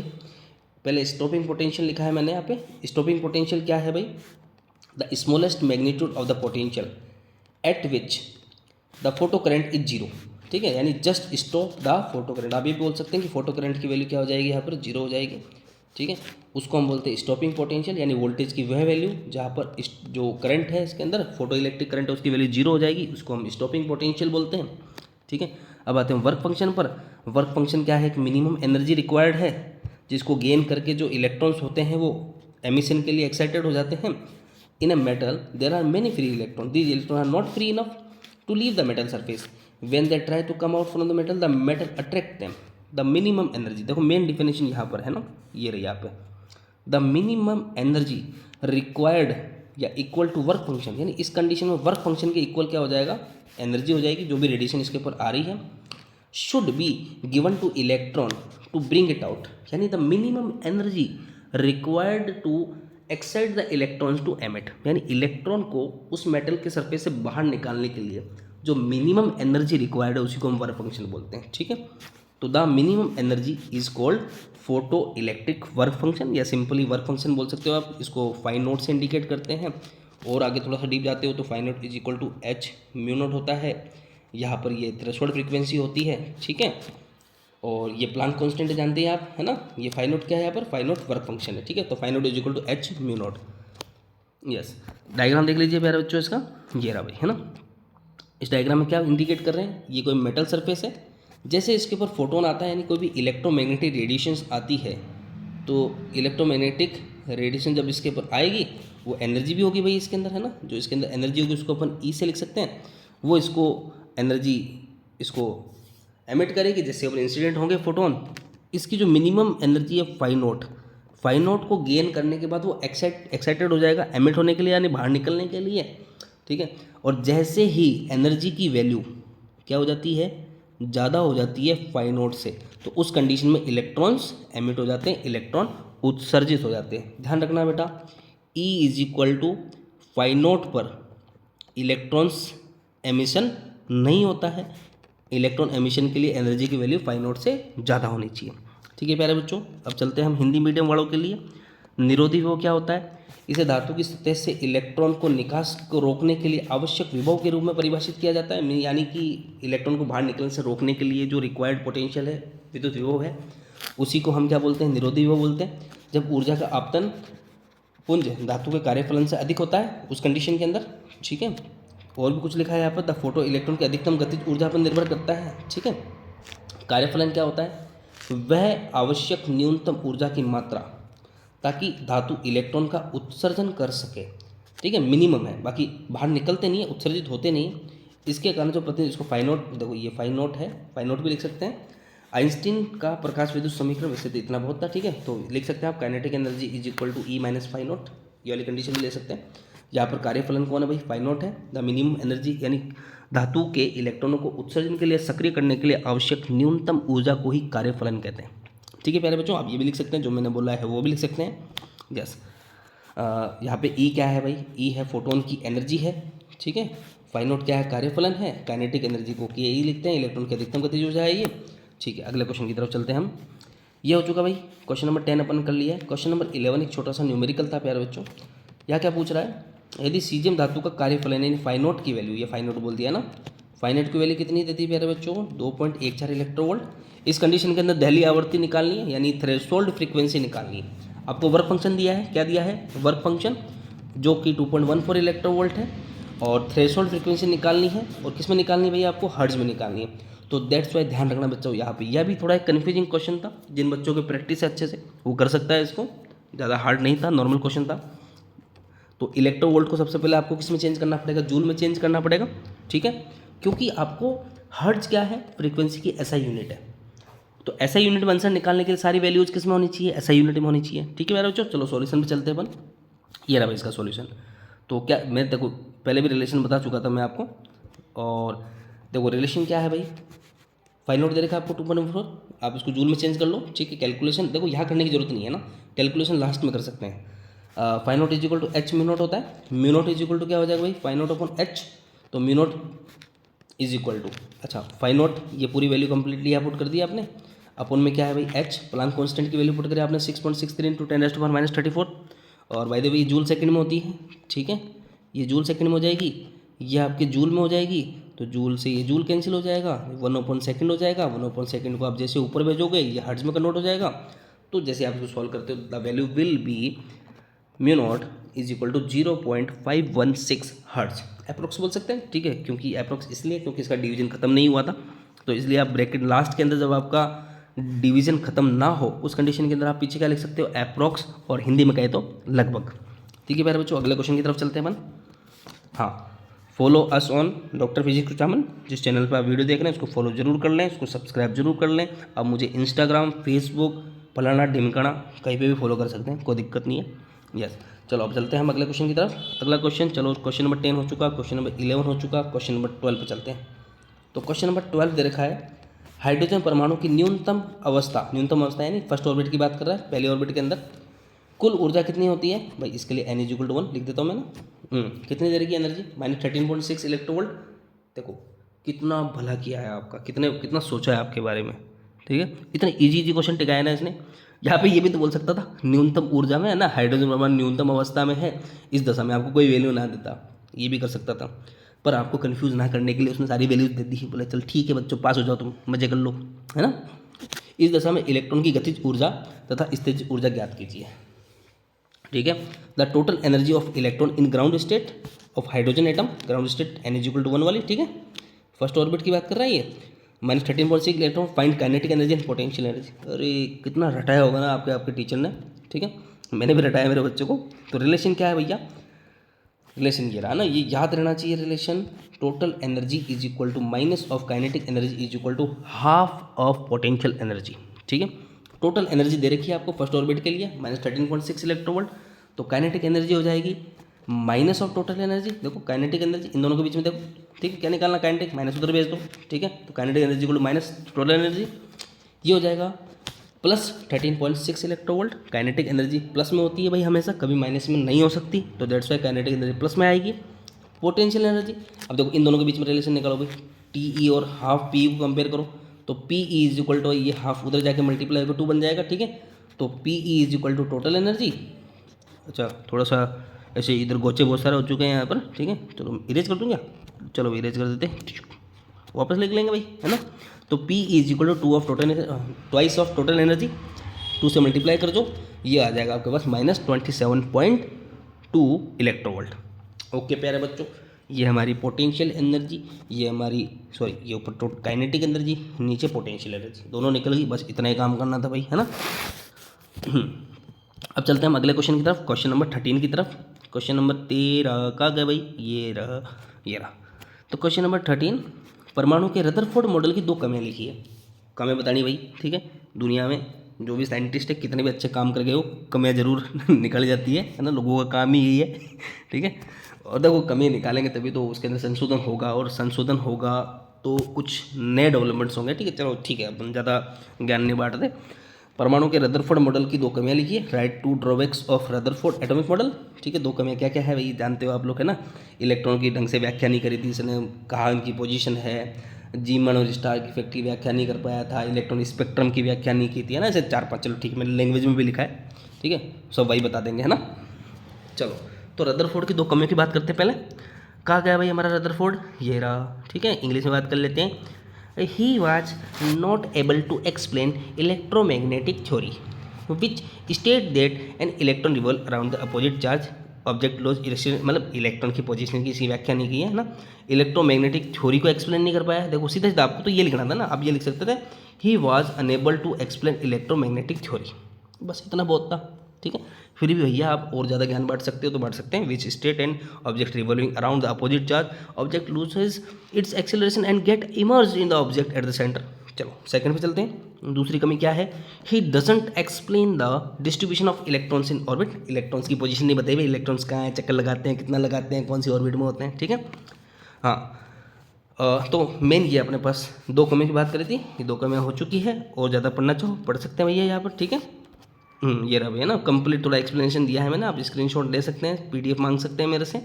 ठीक है, मेरे टेलीग्राम चैनल में जाकर भी आप PDF को डाउनलोड कर सकते हैं। ठीक है, ये PDF वहाँ पे मिल जाएगी। हाँ यस, तो ओनली सर्टेन स्पेशल ऑर्बिट। भैया देखो PDF देख लेना पहले, इसको पढ़ लो, है ना, अच्छे से मैं समझा भी रहा हूँ, है ना। कि और PDF के लालच में नहीं, ऐसा नहीं बोलो सीधा कमेंट में करो ना सर आप तो PDF भेजो मुझे, अरे रुको रे।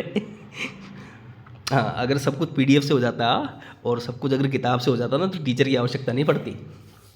हमारे जैसे को कौन पूछता रहे। चलो ठीक है, ठीक है, ये रहा भाई, only certain special orbit known as discrete orbit of electron. ये देखो जस्टिफिकेशन दिया है ना, आगे जाके नील्स बोर ने इसको प्रूव कर दिया कि भाई इलेक्ट्रॉन्स कहाँ पे होते हैं। While revolving the electrons in discrete orbit electron do not radiate energy, है ना। ये किसने दिया था भाई, है ना, बोर्स के पोस्टुलेट थे। तो बोर्स के पोस्टुलेट ने इसने बता दिया था भाई इलेक्ट्रॉन की पोजीशन कौन सी होती है, उसने एक्सप्लेन किया। इसकी कमी को दूर किसने किया था, उसका भी नाम लिया गया, उसने कैसे किया वही बता रखा है यहाँ पर। यस, तो आगे चलते हैं भाई हिंदी मीडियम के लिए। अच्छा इंग्लिश मीडियम मैंने पहले बता दिया, ठीक है यार। देखो मैंने हिंदी मीडियम वाला ये मत कहना नहीं सर आपने हमारों को बाद में लिया है, इंग्लिश वालों को पहले लिया है। अरे भैया लॉजिकली कोई ना कोई तो पहले आएगा ही आएगा ना, तो मैंने पहले इंग्लिश मीडियम ले लिया। ठीक है, रदरफोर्ड ने बताया कि इलेक्ट्रॉन नाभिक के चारों चक्कर लगाते हैं, पर ऐसा होता है तो इलेक्ट्रॉनों के स्थायित्व के बाद सब नहीं समझा जा सकता। यानी वर्ताकार चक्कर परिधि में चक्कर लगाते हैं, कैसे चक्कर लगाते हैं उसको एक्सप्लेन ढंग से नहीं कर रहा, क्योंकि इलेक्ट्रॉन अगर वर्ताकार कक्षाओं में चक्कर लगा रहा, आपको पता है भाई यहाँ पर एनर्जी रेडिएशन होता है भाई, माइनस एक्सेलरेशन होगा तो उसको कहीं ना कहीं से तो इसको एनर्जी मिलती रहनी चाहिए। ठीक है, तो विद्युत चुंबकीय सिद्धांत के आधार पर इलेक्ट्रॉन चक्कर लगाते हुए ऊर्जा का उत्सर्जन करेगा, एनर्जी एमिशन की बात करता है यहाँ पर, ठीक है। और इलेक्ट्रॉन की ऊर्जा खत्म हो जाएगी, जिससे इलेक्ट्रॉन नाभिक में गिर जाएगा। और रदरफोर्ड ऐसा संभव नहीं है, रदरफोर्ड इलेक्ट्रॉन की कक्षाओं के बारे में सही से व्याख्या नहीं कर पाया।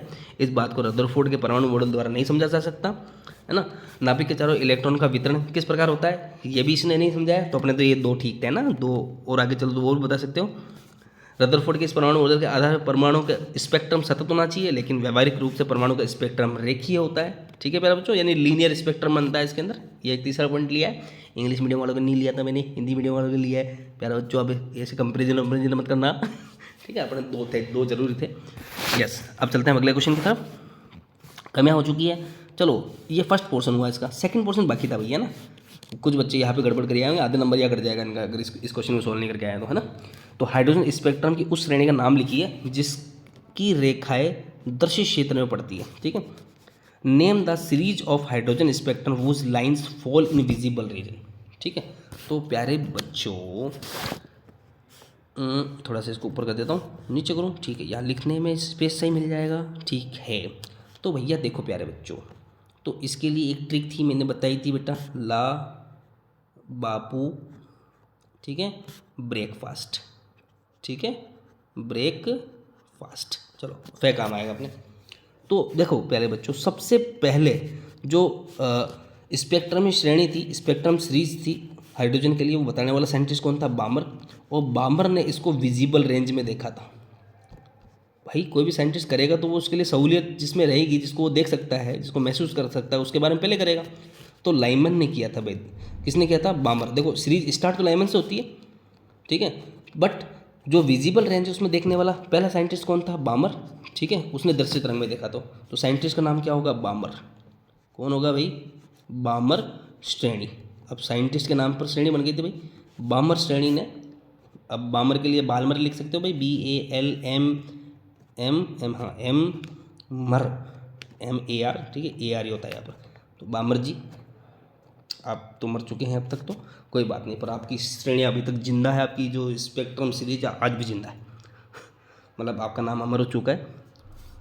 यस, तो हम भी करेंगे ऐसा काम यार, ठीक है। आप बच्चों लोगों को पढ़ा देते, हम तो टीचर लोग हैं भैया, आप साइंटिस्ट आप बनना। अगर हम आपको नहीं पढ़ाएंगे तो फिर आप साइंटिस्ट कैसे बनोगे। चलो आगे बढ़ते हैं, हो गया क्या, हो गया। चलो क्वेश्चन नंबर 14 पर आते हैं। रेडियो एक्टिव क्षयता का नियम लिखिए, है ना। नियम बताना है, किसी रेडियो एक्टिव तत्व का क्षय स्थिरांक, एक छोटा सा न्यूमेरिकल डाल दिया भैया ना, ये क्षय स्थिरांक दे दिया है यहाँ पर। यानी क्या क्या है भाई, एक तो रेडियो एक्टिव डीके का लो लिखना है आपको, रेडियो एक्टिवता क्षय का, ठीक है। और क्षय स्थिरांक दे रखा हो तो उसके लिए अर्धायु निकालनी है। यानी रेडियो एक्टिव सब्सटेंस के लिए डीके कांस्टेंट की वैल्यू दे रखी है 0.693 पर minute. Calculate its half life time in minute. अच्छा मिनट के अंदर इसकी हाफ लाइफ निकालनी है। तो प्यारे बच्चों न्यूमेरिकल है, पहले अपन रेडियो एक्टिव क्षय की बात कर लेते हैं। नियम लिखना था बेटा, है ना। तो नियम क्या होता है, ये लैंग्वेज की बात करते हैं भैया ना, ये रहा। इंग्लिश मीडियम वालों के लिए पहले लिखा है when A radio active material. अरे तू साइड में चल भैया, हमें पता चल गया है, हाँ इनको भी पता चल जाएगा हम रिकॉर्ड कर रहे हैं ठीक है, पता है रे सबको कहाँ गया भाई, अरे हमारा पेन पेंसिल कहाँ गई, रुको तो ऊपर आओ, ऊपर आ गया, हाइड हो जाता। अच्छा इधर रख दिया अपन ने, ठीक है। When A radio active material undergoes alpha beta Daga, ठीक है। रेडियो एक्टिव मटेरियल उसी को बोलते हैं जिनसे अल्फा बीटा गामा डीके होते हैं ना, अल्फा बीटा गामा पार्टिकल्स निकलते हैं। हाँ, तो the number of nucleus undergoes the decay, अरे भाई साहब आप अंदर जाओ, undergoes the decay per unit is proportional to the total number of nucleus at the sample. यानी कहने का, अरे तू इधर आ जा यार, ठीक है, बार बार बीच में आ रहा है, ठीक है। यानी किसी भी रेडियो एक्टिव जो मटेरियल है इसका जब डीके होगा तो डीके को आप क्या लिख सकते हैं बेटा, आप इसको लिख सकते हो dN/del ये डायरेक्टली प्रोपोर्शनल होगा कि उस समय यहाँ पर कितने नंबर ऑफ न्यूक्लियस प्रेजेंट है। यानी rate of nuclear decay is directly proportional to number of nucleus at the instant, ठीक है। del/del T is directly proportional to n यही रेडियो एक्टिव डीके लो है भाई, है ना। ये लिखा हुआ है यहाँ पर del N/del T is directly proportional to n। और जब प्रोपोर्शनल सिंबल हटाते हो तो यहाँ पर लैम्डा आ जाएगा। अच्छा ये गड़बड़ है, यहाँ पर माइनस आएगा, यहाँ पर डीके है ना बेटा, कम हो रहा है ना। जब कोई टूटेगा फूटेगा तो उसकी क्वांटिटी कम होगी, है ना। तो नेगेटिव रेट ऑफ डिके आएगा यहाँ पर, ठीक है। तो नेगेटिव रेट माइनस लगा दो भाई, तो माइनस से ये पता चल जाता है कि भाई डिके हो रहा है, वो टूट रहे हैं, फूट रहे हैं ना, जुड़ नहीं रहे, टूट रहे हैं। तो minus del N upon del T directly proportional to L, ठीक है। तो minus del N del T directly proportional to N, तो लेमडा आ जाएगा भैया ना। लेमडा को क्या बोलते हैं, डीके कांस्टेंट बोलते हैं। ये रहा भाई डीके कांस्टेंट लेमडा, ठीक है। चलो आगे बढ़ते हैं। आगे हमने और भी कलाबाजियाँ करी होगी आपके लिए, ये रहे भाई इंग्लिश मीडियम वालों के लिए करिए। किसी क्षण रेडियो एक्टिव पदार्थ के विघटन की दर उस क्षण उपस्थित सक्रिय नाभिकों की संख्या, तात्क्षणिक नाभिकों की संख्या भी कह सकते हैं आप, उसके समानुपाती होती है। इसके आधार पर हम फॉर्मूला क्या लिखेंगे भाई, ये रहा भाई माइनस डेल, अच्छा बोलोगे सर आपने उधर डेल लिख दिया, अरे लिख सकते हैं ना, ये छोटा डिफरेंस है वो बड़ा डिफरेंस है, ऐसे भी लिखा जा सकता है।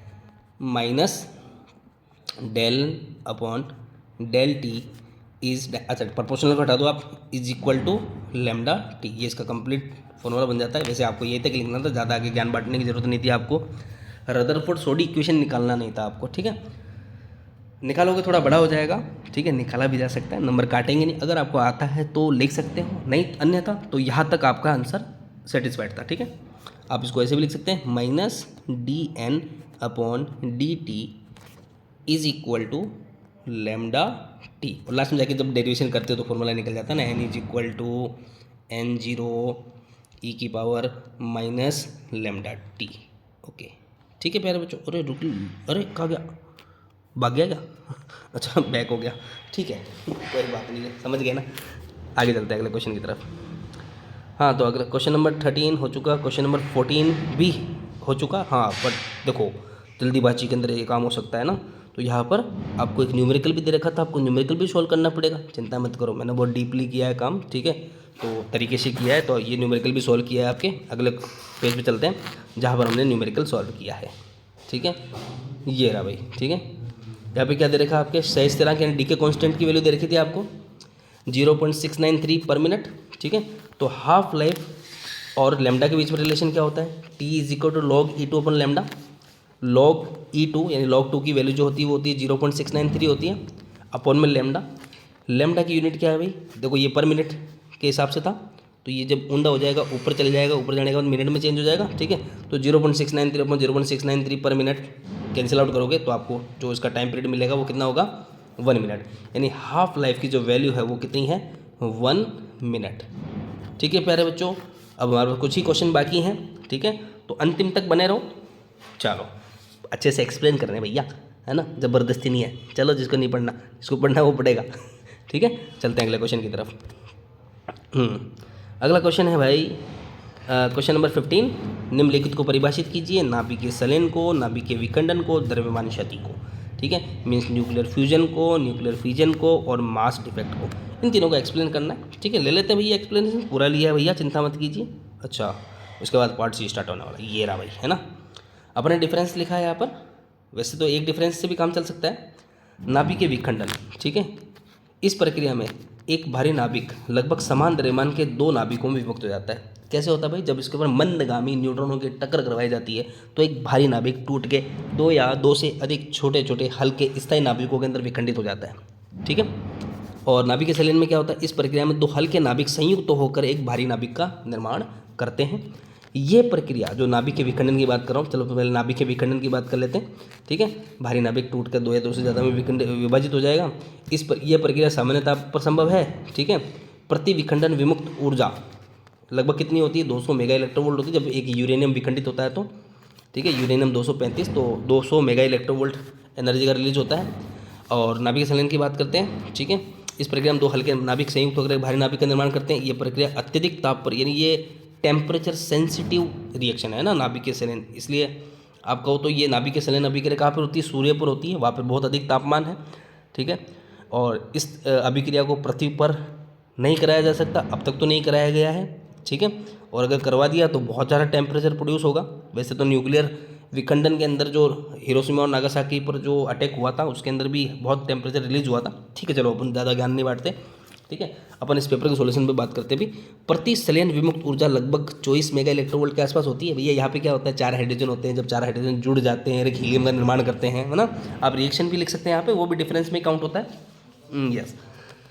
तो चॉइस मेगा इलेक्ट्रोवोल्ट। ठीक है, अपन डायग्राम से समझ लेते हैं यहाँ पर। एक सेकेंड, थोड़ा सा इसको ऊपर कर देते हैं। Yes, both are the physical process produce energy. देखो दोनों में एनर्जी रिलीज होती है। ठीक है, splitting a larger atom into 2 और मोर स्मॉलर वंस। ये तो न्यूक्लियर आपके कौन सा होगा भाई, ये हो गया आपका फ्यूजन। अच्छा, फ्यूजन तो जुड़ना होता है, ये है फ्यूजन। ठीक है, वैसे आगे डिफरेंस मिल जाएगा आपको। और ये है फ्यूजन, फ्यूजन का मतलब होता है टूटना।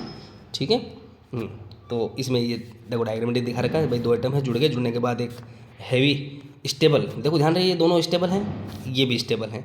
ठीक है, अब बोलोगे सर ये कैसे स्टेबल हैं, कौन से, आप थोरियम की बात कर रहे हो, थोरियम स्टेबल नहीं होता। अरे भैया इसके कंपैरिजन में ये स्टेबल है, और इनके स्टेबल में कंपैरिजन में ये वाला ज़्यादा स्टेबल है। ठीक है, यानी स्टेबिलिटी की तरफ आगे बढ़ रहा है, इसलिए रिएक्शन हुई थी। ठीक है, चलो आगे बढ़ते हैं।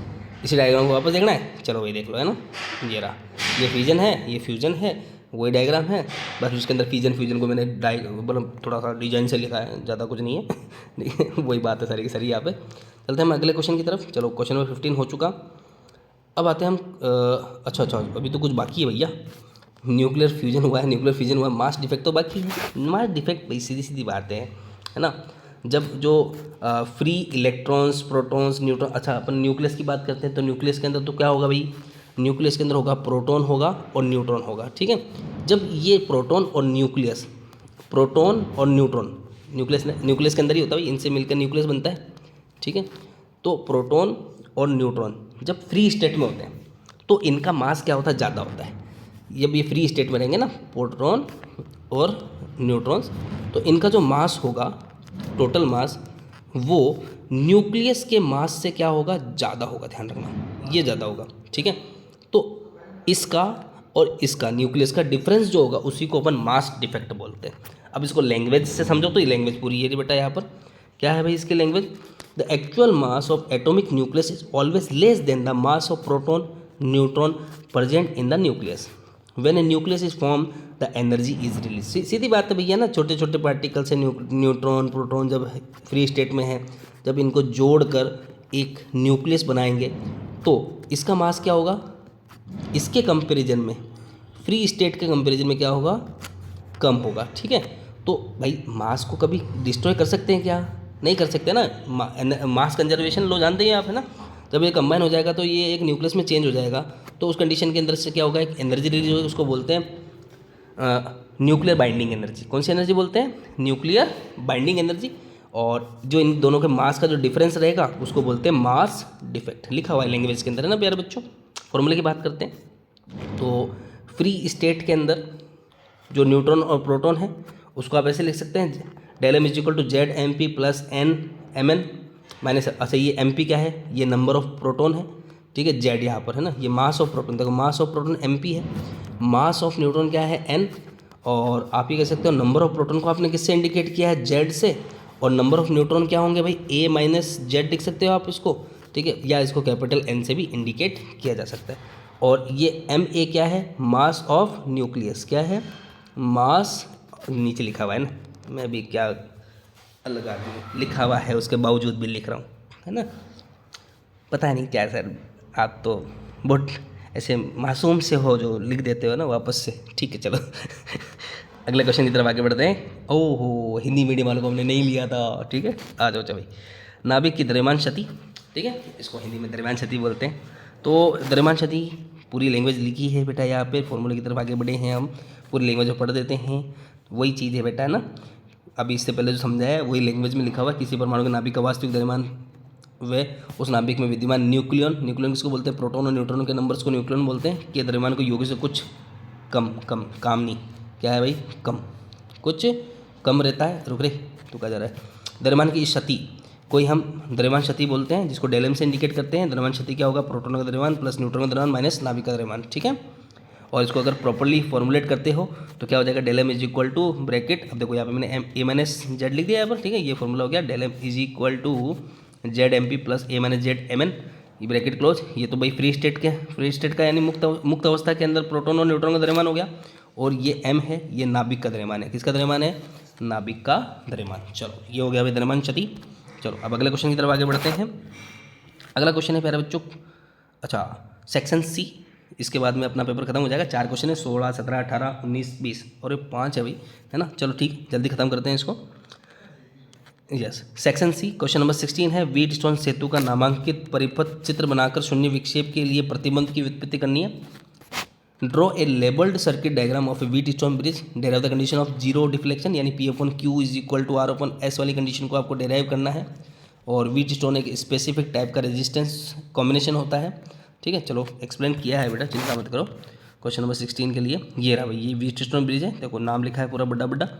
ठीक है, इसके अंदर पी क्यू आर एस ये 4 रेजिस्टेंस होते हैं और बीच में एक गैल्वेनोमीटर जोड़ा जाता है और इसको बैटरी से कनेक्ट कर देते हैं। और जब ये शून्य विक्षेप कहने का मतलब है कि जब I1 और I2 I3 और देखो I1 बराबर हो जाएगा I2 के, और एक सेकंड नहीं, थोड़ा सा अपन गलत चल गए। यस, जब I1 बराबर हो, देखो सीधी बात, जब इसके अंदर करंट फ्लो नहीं होगा, सीधा लॉजिक से बता देता हूँ ना, जब इसमें करंट फ्लो नहीं होगा उस कंडीशन के अंदर ये वाला करंट और ये वाला करंट बराबर हो जाएगा भाई, क्योंकि ये सीरीज में हो जाएगा, है ना। इसको जब इसमें से करंट फ्लो नहीं हो रहा तो इसको हटा दिया जा सकता है, ये लो भाई हटा दिया मैंने। ठीक है, तो I1 और I3 बराबर हो जाएगा, ऐसे I2 और I4 बराबर हो जाएगा। उस कंडीशन के अंदर P upon R is equal to हो जाएगा Q अपॉन S। देखो जो सिस्टम लिखा है उसके हिसाब से P upon R is equal to Q upon S होगा। ठीक है, अगर मैं यहाँ पे Q लिख देता, ठीक है, इस जगह Q लिख देता और P Q इधर R लिख देता, इधर S लिख देता, तो क्या बोल देता, P upon Q is equal to R upon S। और जो अभी तत्कालीन जो स्थिति दिखाई दे रही है उसके हिसाब से मैं फॉर्मूला क्या लिखूंगा बेटा, उसके हिसाब से मैं फॉर्मूला लिखूंगा P upon R is equal to Q upon S। ठीक है, जो ऊपर है वो ऊपर जाएगा, जो नीचे है वो नीचे रहेगा। ठीक है, ऐसी बात इधर भी होगी। ठीक है, चलो अपन एक्सप्लेनेशन में आते हैं, चलो डायग्राम पे चलते हैं। Yes, write the Wheatstone principle. Wheatstone principle क्या होता है भाई, सीधी बात है, जब भाई इसको पढ़ लेना, the Wheatstone bridge work on the principle of null deflection, है ना, जीरो डिफ्लेक्शन पे काम करता है। It mean the ratio of their resistance is equal, then no current will be flow from the circuit. जो बीच वाला जो गैल्वेनोमीटर था वहाँ से कोई भी करंट फ्लो नहीं होगा under the normal conditions. The bridge is an unbalance condition, mostly unbalance होता है। ठीक है, और बैलेंस कंडीशन एक फिक्स पॉइंट पर आती है, where the current flow through the galvanometer, the bridge said to be balanced when no current flow through the galvanometer, यानी galvanometer से कोई करंट फ्लो नहीं होगा। This condition can be achieved by the adjusting the non resistance and variable resistance। ठीक है, वो जो P upon Q is equal to R upon S वाला जो रेशियो है जब बैलेंस होगा तब उसमें बीच वाले सर्किट से करंट फ्लो नहीं होगा। तो उसके लिए अपन कंडीशन की बात करते हैं, डेरिवेशन की बात कर लेते हैं। The current through the galvanometer at the balance condition IG is equal to 0 हो जाता है यहाँ पर।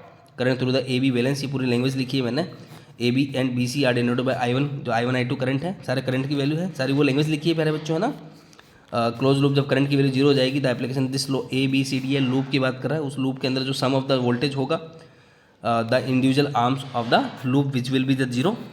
यस, तो इक्वेशन क्या बनती है, देखो इस सर्किट को देख लो एक बार। ठीक है, P upon Q is equal to R upon, देखो I1 P minus I2 R is equal to 0। P का है भाई, ये रहा, इस वाले लॉजिक की बात कर रहा है। ठीक है, ये इस वाले सर्किट के लिए इसने इक्वेशन बनाई, ये रही भाई, थोड़ा सा मैं इधर कर देता हूँ।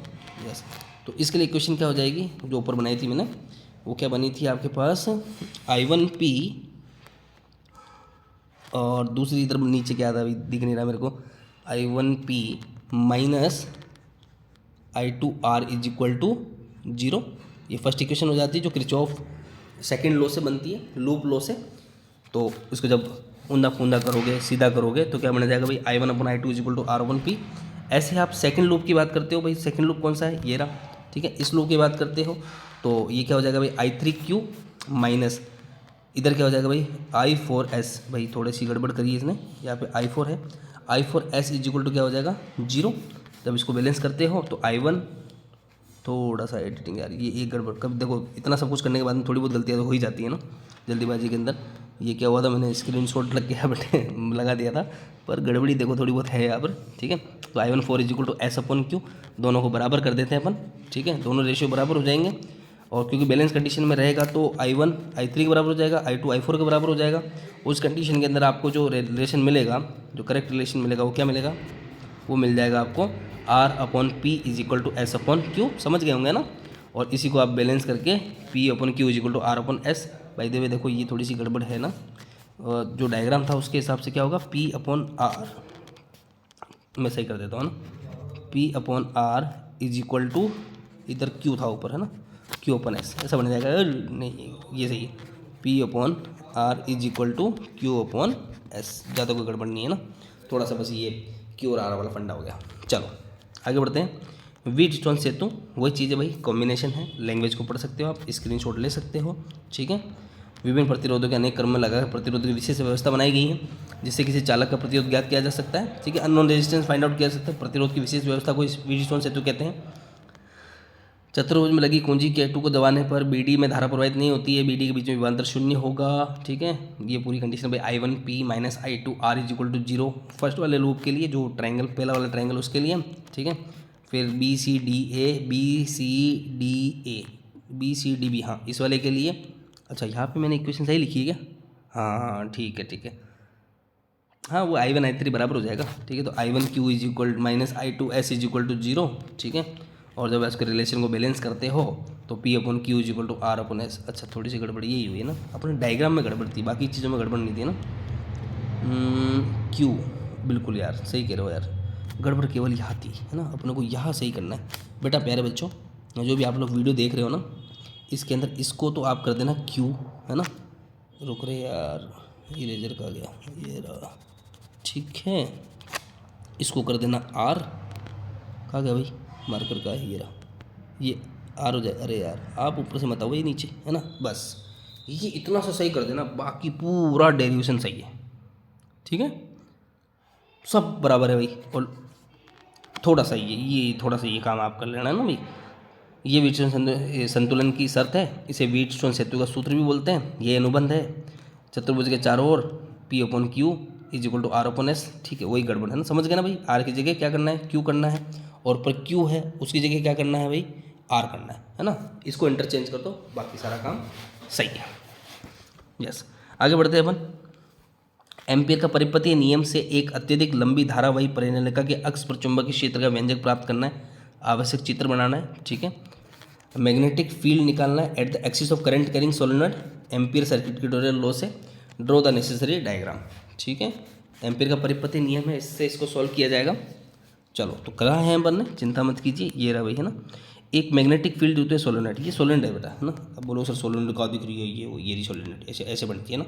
इसके अंदर मैग्नेटिक फील्ड होगा, इसके अंदर एक लूप को कंसिडर कर लिया बेटा, ये जो लूप बनाया है यहाँ पर, ठीक है। मिटा देता हूँ मैं, ज़्यादा कुछ हो जाएगा, आप स्क्रीनशॉट नहीं ले पाओगे। इस लूप को कंसिडर करने के बाद में इसका एम्पियर सर्किट लॉ लगा देंगे अपन, ठीक है। अपन लास्ट में चलते हैं सीधा सीधा, ठीक है। ये लैंग्वेज भाई, ये लैंग्वेज है, स्क्रीनशॉट लेके आप इसको पढ़ सकते हैं, ठीक है। देखिए ये क्या है, ये सोलेनॉइड है, सोलेनॉइड के लिए लूप लिया जाएगा। लूप के देखो 4 हिस्से होंगे। तो वैसे तो जो सर्किटरी लॉ है वो क्या बोलता है, close integration of magnetic field intensity is equal to mu naught sigma I, ठीक है, सिग्मा आई, ठीक है। अब इसके 4 हिस्से कौन कौन से हो जाएंगे, एक ये एक ये एक ये एक ये, चारों में डिस्ट्रीब्यूट कर दो। बाहर मैग्नेटिक फील्ड इंटेंसिटी क्या हो जाएगी, 0। अंदर वाली इंटेंसिटी बी इन बोल सकते हो आप उसको, जो निकाल रहे हैं हम वो ये बी है, ये अंदर वाली निकलेगी, ठीक है, ये निकलेगी। ये वाला एंगल 90 डिग्री हो जाता है, इसके लिए भी जो मैग्नेटिक फील्ड हो जाएगा वो हो जाएगा 0, है ना। यानी बी डॉट डी एल इसका भी 0 हो जाएगा, इसके लिए भी 0 हो जाएगा, ये 0 ये 0 ये 0, ये तीनों 0 हो गए बी डॉट डी एल, ठीक है। और केवल इसके लिए बचेगा, इसकी लेंथ एल है। चलो देखो बताता हूँ, लास्ट स्टेटमेंट पे चलते हैं अपन, ठीक है। तो बी एल, अगर सोलेनॉइड की लेंथ कितनी है, एल है, तो B L is equal to mu naught I E, ठीक है।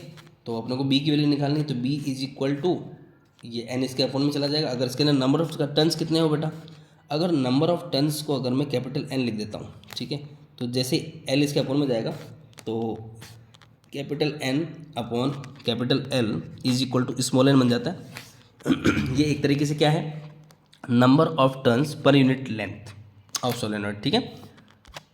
इस प्रकार ये डेरिवेशन होता है। हिंदी में आ जाते हैं। परिनलिका के कारण चुंबकीय क्षेत्र, चूँकि हम जानते हैं कि किसी चालक के तार में विद्युत धारा प्रवाहित की जाती है तो तार के तार में चुंबकीय क्षेत्र उत्पन्न हो जाता है। ये लूप लिया हुआ बेटा पूरा पूरा, ठीक है। वही सेम डायग्राम है, थोड़ा सा डायग्राम चेंज किया है इसके लिए, बाकी और कोई फर्क नहीं पड़ेगा। ए बी सी डी एक लूप कंसिडर करेंगे, इसको 4 हिस्सों में बांट देंगे अपन, ठीक है। 4 हिस्सों में तोड़ देंगे इसको, ये रहा भाई 4 हिस्से। थोड़ा यहाँ पे थोड़ा 4 हिस्से सही प्रॉपरली दिखे हैं ना। B dot D L C D, एक ये सी डी देखो, A B B C C D, हाँ सही है, सी डी और डी है, हाँ ठीक है। अब जो 3 हिस्से मैंने बताए थे वो 0 हो जाएंगे, ए बी। अब कौन कौन से 0 हो रहे हैं देख लेते हैं अपन, ठीक है। ये वाला 0 हो जाएगा भाई, है ना। ये जीरो हो जाएगा, ये वाली लेंथ पर, इस वाली लेंथ पर जीरो हो जाएगा, इस वाली लेंथ पर जीरो हो जाएगा, केवल ए बी लेंथ बचेगी। ठीक है, तो ए बी वाला कौन सा पोर्शन था अपना, ए बी वाला है हमारा पहला वाला, बाकी सब जीरो हो जाएंगे भाई, ये जीरो, ये जीरो, ये जीरो, ये बचा सिर्फ। ठीक है, क्या हो जाएगा भाई, लास्ट में अपन ले लेते हैं, ये रहा। बाकी सब ये एक्सप्लेन किया भाई कैसे कैसे जीरो होंगे। तो लास्ट में अपने पास B is equal to mu naught N I मिल जाएगा आपको, B is equal to mu naught, ये स्टेटमेंट बन जाता है यहाँ पर, B is equal to mu naught N I. ठीक है, इसको जिन बच्चों को स्क्रीनशॉट लेना है मैं थोड़ा धीरे धीरे आ जाता हूँ। ठीक है, ये रहा भाई पढ़ने के अंदर, ले लो भाई स्क्रीनशॉट, यहाँ भी ले लो भाई स्क्रीनशॉट। ठीक है, यहाँ भी ले लो भाई स्क्रीनशॉट, यहाँ भी ले लो। ठीक है, और पीडीएफ मांग लेना मेरे से। ठीक है, ज़्यादा आसान हो जाएगा तुम्हारे लिए। अब चलते हैं हम अगले क्वेश्चन की तरफ। अगला क्वेश्चन है एम्पियर का परिपथी नियम। अच्छा, 17वां हो चुका है, क्वेश्चन नंबर 18 और कुछ भी है क्या इसके अंदर, आवश्यक चित्र वो बन जाएगा यहाँ पर। क्वेश्चन नंबर 18 है व्यतिकरण फ्रिंज का प्रतिरूप प्राप्त करने के लिए यंग द्विस्लिट प्रयोग का आवश्यक चित्र बनाइए। प्रदीप्त फ्रिंजों के लिए फ्रिंज चौड़ाई का व्यंजक व्युत्पन्न कीजिए। ठीक है, to produce interference pattern draw a necessary diagram. Young double slit experiment है भाई, सीधा सीधा derive an expression of fringe width of a bright fringe, यानी ब्राइट की फ्रिंज के लिए आपको फ्रिंज विड्थ निकालनी है, यानी बीटा की वैल्यू निकालनी है यहाँ पर। ठीक है, ये रहा भाई बीटा। चलो चलते हैं इसके अंदर यंग डबल स्लिट एक्सपेरिमेंट के ऊपर। ये रहा भाई यंग डबल स्लिट एक्सपेरिमेंट के लिए ये अपना उच्च माध्यमिक परीक्षा 2023 का प्रश्न पत्र पूरा हल किया जा रहा है, senior secondary examination 2023। Light wave interference pattern ये रहा भाई, है ना। ये देखिए भाई इसके अंदर क्या कर दिया, चलो मैं खुद हाइड हो गया। प्लेन वेव आ रही है भाई, यहाँ पे एक पॉइंट सोर्स होगा, ये स्लिट S1 है, ये स्लिट S2 है। और आपको पता है भाई जो साइंटिस्ट था, क्या नाम था उनका, हाइगन ने क्या कहा था कि वेव फ्रंट का हर बिंदु एक नए सोर्स की तरह बिहेव करेगा, यानी तरंगाग्र का प्रत्येक बिंदु एक नए स्रोत की भांति व्यवहार करता है। ये तरंगिकाएँ हो जाती है भाई, तरंगिकाएँ जब एक दूसरे पर अध्यारोपित होती है तो ये जो स्क्रीन, ऑप्टिकल स्क्रीन, वहाँ पर इसका क्या बनेगा, इंटरफेरेंस पैटर्न बनेगा। ये इंटरफेरेंस पैटर्न बना, जिसके बीचों बीच जो मिलेगा आपको, क्या मिलेगा, वो एक दीप्त फ्रिंज मिलेगी, फिर अदीप्त, फिर अदीप्त, फिर दीप्त, फिर नीचे दीप्त, फिर ऊपर अदीप्त, यानी डार्क ब्राइट डाइट ब्राइट ना। देखो मैं थोड़ा समझा देता हूँ इसको। जस्ट मिनट, ध्यान से देखो। सबसे बीच वाली क्या होगी, ब्राइट, फिर उसके ऊपर और उसके नीचे डार्क, फिर ऊपर ब्राइट, फिर नीचे ब्राइट, फिर ऊपर डार्क, नीचे डार्क, फिर ब्राइट, फिर ब्राइट, फिर डार्क, ऐसे एकांतर रूप से चलते रहेंगे। ठीक है, ये इसका इंटरफेरेंस पैटर्न था, ये डायग्राम आपको बनाना था। और जब आपको इसके लिए बीटा की वैल्यू निकालनी, यानी फ्रिंज विड्थ निकालनी है, तो यहाँ पे आप क्या कर सकते हो, x2 माइनस x1 कर सकते हो यहाँ पर। ठीक है, क्या करोगे, x की ये तो देखो किसी फ्रिंज की दूरी है, ये s, ये मैथमेटिकल एक्सप्लेनेशन है इसका। यहाँ पर ये स्लिट S1, ये स्लिट S2, इसके बीच के डिस्टेंस को अपन क्या बोल देंगे, स्मॉल d, ये स्मॉल d दिखा रखा, ये इसके बीच के डिस्टेंस को किसे इंडिकेट करेंगे, कैपिटल D से। ठीक है, और आपको xn के दो, इसको है ना xn कह देते हैं, तो xn की वैल्यू क्या होगी, xn इज इक्वल टू होता है बेटा डेल, जो पतांतर है ना, यहाँ पर अगर डेल वाई बोलता हूँ तो डेल वाई लिख सकता हूँ मैं, इसके इन दोनों, इसके और इसके बीच का जो पतांतर होगा उसको डेल वाई लिखा जा सकता है, डेल वाई, और साथ में क्या आएगा, capital D upon small d, ये इसका फॉर्मूला होता है। इसको माइनस करके x, अगर बीटा निकालना है आपको तो बीटा निकालने के लिए beta is equal to x2 minus x1 करना पड़ेगा, और आपकी क्या निकल जाएगा, फ्रिंज की चौड़ाई निकल जाएगी, जिसको हम बीटा से इंडिकेट करते हैं। यस, आगे बढ़ते हैं अपन डेरिवेशन के ऊपर। Position of bright fringe, bright fringe के लिए जो पथांतर होता है डेल जेड, उसकी वैल्यू क्या होती है, एन लेमडा। तो फॉर्मूला क्या निकलेगा, X D upon capital D is equal to N lambda. जब इसको पूरा आप सॉल्व आउट करोगे तो एक्स इज इक्वल टू कितना मिल जाएगा आपके लिए, N lambda capital D upon small d. ठीक है, और जब आपको फ्रिंज की चौड़ाई निकालनी है तो ये तो एक्शन निकल गया ना, और अगर आपको बीटा निकालना है तो बीटा निकालने के लिए क्या करना पड़ेगा, फ्रिंज विड्थ निकालनी है ना, फ्रिंज विड्थ को अपन बीटा बोलते हैं। तो beta is equal to lambda capital D upon small d, कैसे निकल जाएगा, बीटा इज इक्वल टू ये हो जाएगा आपके पास x2 माइनस x1 है ना, तो ये हो जाएगा 2 lambda capital D upon small D minus 1 lambda capital D upon small D. जब इसको सॉल्व करोगे आपको आंसर क्या मिलेगा, lambda capital D upon small D. और ध्यान रहे बेटा, दीप्त फ्रिंज की और अदित फ्रिंज की जो चौड़ाई होती है वो बराबर होती है, यानी lambda capital D upon small D होगी। चलो अब इंग्लिश मीडियम की भी तो बात हो चुकी है, हिंदी मीडियम की बात नहीं करी क्या अपन ने। चलो ठीक है, वैसे मैंने समझाई दिया, एक्सप्लेन कर दिया, मैथमेटिकल एक्सप्लेन ज़्यादा थे यहाँ पर। अब आते हैं क्वेश्चन नंबर 19। क्वेश्चन नंबर 19 है अवतल दर्पण द्वारा प्रतिबिंब रचना किरण चित्र। ओके, दर्पण सूत्र निकालना है अपन को अवतल दर्पण द्वारा। वैसे 10th क्लास में भी इसको किया जा चुका है, अब बच्चों ने किया होगा इसको, अगर आपके कोरोना ना हो तो ज़रूर किया होगा आपने, कॉनकेव मिरर, ठीक है। और आपको U, V और F के बीच में रिलेशन निकालना है, आराम से रिलेशन निकाला जा सकता है, ठीक है। तो इसके लिए आपको पहले डायग्राम बनाना पड़ेगा। ये कॉनकेव, ये आपका एक कॉनकेव मिरर है, और कॉनकेव मिरर के अंदर आपने पोजीशन यहाँ मान ली, ये इसका किरण आरेख बना, देख लेना भाई आराम से, ज़्यादा अपन डीप नहीं जाते हैं। उसके बाद में इसको पूरा सॉल्व किया जाएगा। 2 triangle A dash B dash ये वाला है ना, एक तो देखो कौन कौन से ट्राइंगल सिमिलर होंगे, एक ये वाला ट्राइंगल सिमिलर होगा इस वाले ट्राइंगल के साथ, ठीक है।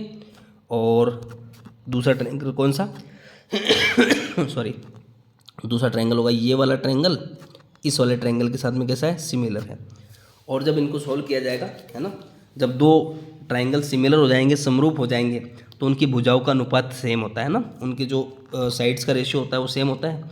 उससे अपन ने इसको सॉल्व आउट किया है, ये स्क्रीनशॉट ले सकते हैं इसका, और PDF मांग सकते हैं, कोई दिक्कत नहीं है। ये रहा भाई, यहाँ तक रोक देता हूँ, रोक के आराम से ले सकते हो आप स्क्रीनशॉट। और जब इसको सॉल्व किया जाएगा तो लास्ट में आपका फॉर्मूला निकल जाएगा भाई 1/f is equal to 1/v plus 1/u। हाँ देखिए, साइन कन्वेंशन तो लगाना ही पड़ेगा यहाँ पर, तो ये लास्ट में अपना फॉर्मूला मिलता है, ठीक है। हिंदी मीडियम वालों के लिए और इंग्लिश मीडियम वालों का सेम है, कोई ज़्यादा डीप जाने की जरूरत नहीं है, उसी को कर सकते हैं, ज़्यादा लैंग्वेज वाली बात नहीं रहेगी इसके अंदर। यस, हाँ बस वो समरूप लिखा है मैंने वहाँ पर, बस उतना ही थोड़ा आपको एडिट करके चलना पड़ेगा, उतना ही लिखना पड़ेगा। अब चलते हैं खंड दे यानी सेक्शन डी पर। क्वेश्चन नंबर 19, अवतल दर्पण यानी दर्पण सूत्र तो अपन निकाल चुके हैं। अब यहाँ पे दे रखा बेटा प्रिज्म फॉर्मूला, ठीक है। कांच के त्रिभुजाकार प्रिज्म से किसी किरण से गुजरने का किरण चित्र बनाइए। यदि प्रिज्म कोण ए हो तो मतलब ये mu is equal to sine A plus D del M upon 2 upon sine A upon 2, इसका आपका डेरिवेशन करना है, ठीक है। प्रिज्म फॉर्मूला आपको निकालना है, ठीक है प्यारे बच्चों। जहाँ पे म्यू क्या है, पदार्थ का पूर्णांक है, और डेल एम न्यूनतम विचलन कोण है, ठीक है। ये रहा भाई, draw a label light passing, sorry label नहीं रहे, draw a ray diagram of light passing through a triangular glass prism if the glass prism angle is A, then deduce the relation, यानी ये आपको रिलेशन डेराइव करना है। वैसे ये deduce भी वर्ड सही, वैसे डेराइव हो सकता था यहाँ पे, ठीक है, ठीक है। तो del is equal to refractive index of the prism, और डेल एम क्या है, मिनिमम एंगल ऑफ डेविएशन। अब इसके लिए प्यारे बच्चों ये रहा भाई पूरा सॉल्यूशन है यहाँ पर, कैसे किया जाएगा, ये डायग्राम बनाना पड़ेगा आपको। इसमें ये इंसिडेंट रे है और ये इमर्जेंट रे है, जिसको निर्गत किरण बोला जाता है, इसको आपतित किरण बोला जाएगा, ठीक है। और ये जब लाइट इसके अंदर एंटर करेगी, देखो प्यारे बच्चों बता देता हूँ मैं, लाइट आई यहाँ पे इस पॉइंट पर इसका रिफ्लेक्शन हुआ, क्यू पॉइंट पर ये बैंड हो गई। और आपको पता है भाई, जब जो लाइट होती है एक मीडियम से दूसरे मीडियम में एंटर करती है तो अपने पाथ से डेविएट हो जाती है। When light will enter from one medium to another medium, then it will deviate from its initial path, then it will bends towards और अवे फ्रॉम द नॉर्मल, ठीक है। This phenomena is known as reflection. ये bend हो जाएगा ऐसे, और फिर यहाँ पे इस पॉइंट पे हो जाएगा, ये इस पॉइंट पे आने के बाद ये फिर रिफ्लेक्ट हो जाएगा, और लास्ट में जाके एक इमर्जेंट रे निकल जाएगी, ठीक है। तो इंसिडेंट एंगल आई है और इमर्जेंट एंगल ई है, और अंदर जो रिफ्रैक्टिव इंडेक्स है वो ये रहा भाई, एंगल ऑफ रिफ्लेक्शन R1। ये एक तरीके का एंगल ऑफ इंसिडेंस है, जिसको R1 बोलेंगे, इंटरनल है इसलिए इसको स्मॉल r1 और स्मॉल r2 से इंडिकेट कर दिया। फिर इसका डेरिवेशन स्टार्ट होता है प्यारे बच्चों, ये रहा भाई इसका डेरिवेशन, ठीक है। ये सब कुछ लिखा हुआ है, या स्क्रीनशॉट लेके समझ सकते हैं अपन, वीडियो को ज़्यादा लंबा नहीं करते हैं, ठीक है। प्रिज्म के अंतर का अपवर्तन कोण R1 R2, देखो ये दोनों अंदर वाले कोण हैं, ये E हो गया, ये प्रिज्म एंगल A हो गया, ये angle of deviation capital D। अब आप भाई जब क्वाड्रिलेटर वाली थ्योरी लगाते हो, कौन से ट्रायंगल की बात कर रहा है ये बात कर रहा है इस वाले की। चलो मैं डायग्राम में बताता हूँ किसकी बात कर रहा है ये इस वाले क्वाड्रिलेटर की बात कर रहा है, ये AQNS, ठीक है। इसके अंदर इस क्वाड्रिलेटर के चारों एंगल है उनका सम कितना होता है 360 डिग्री।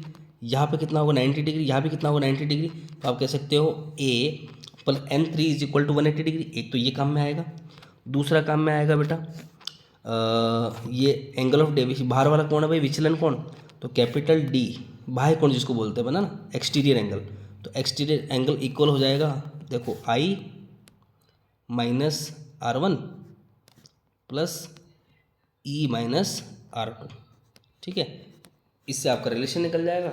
ये angle of deviation capital D, इसको एंगल ऑफ डेविएशन बोलते हैं, यस। तो ये सारी चीज़ें यहाँ लिखी हैं यहाँ पर।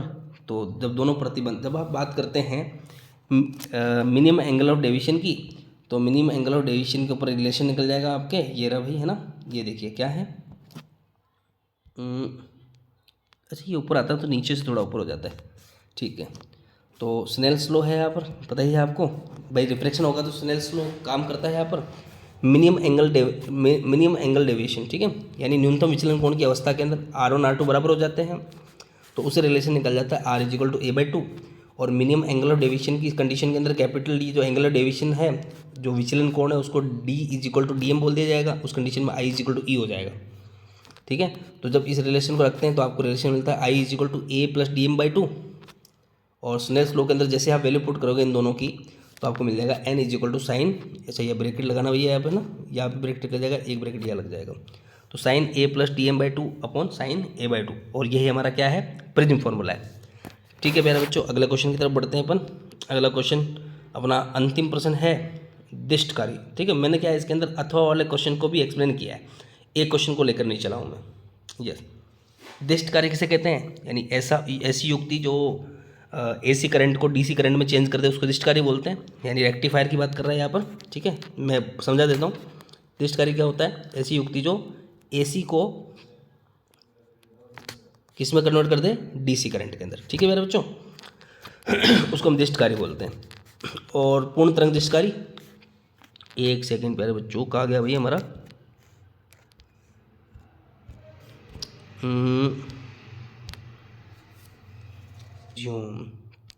ठीक है, यस।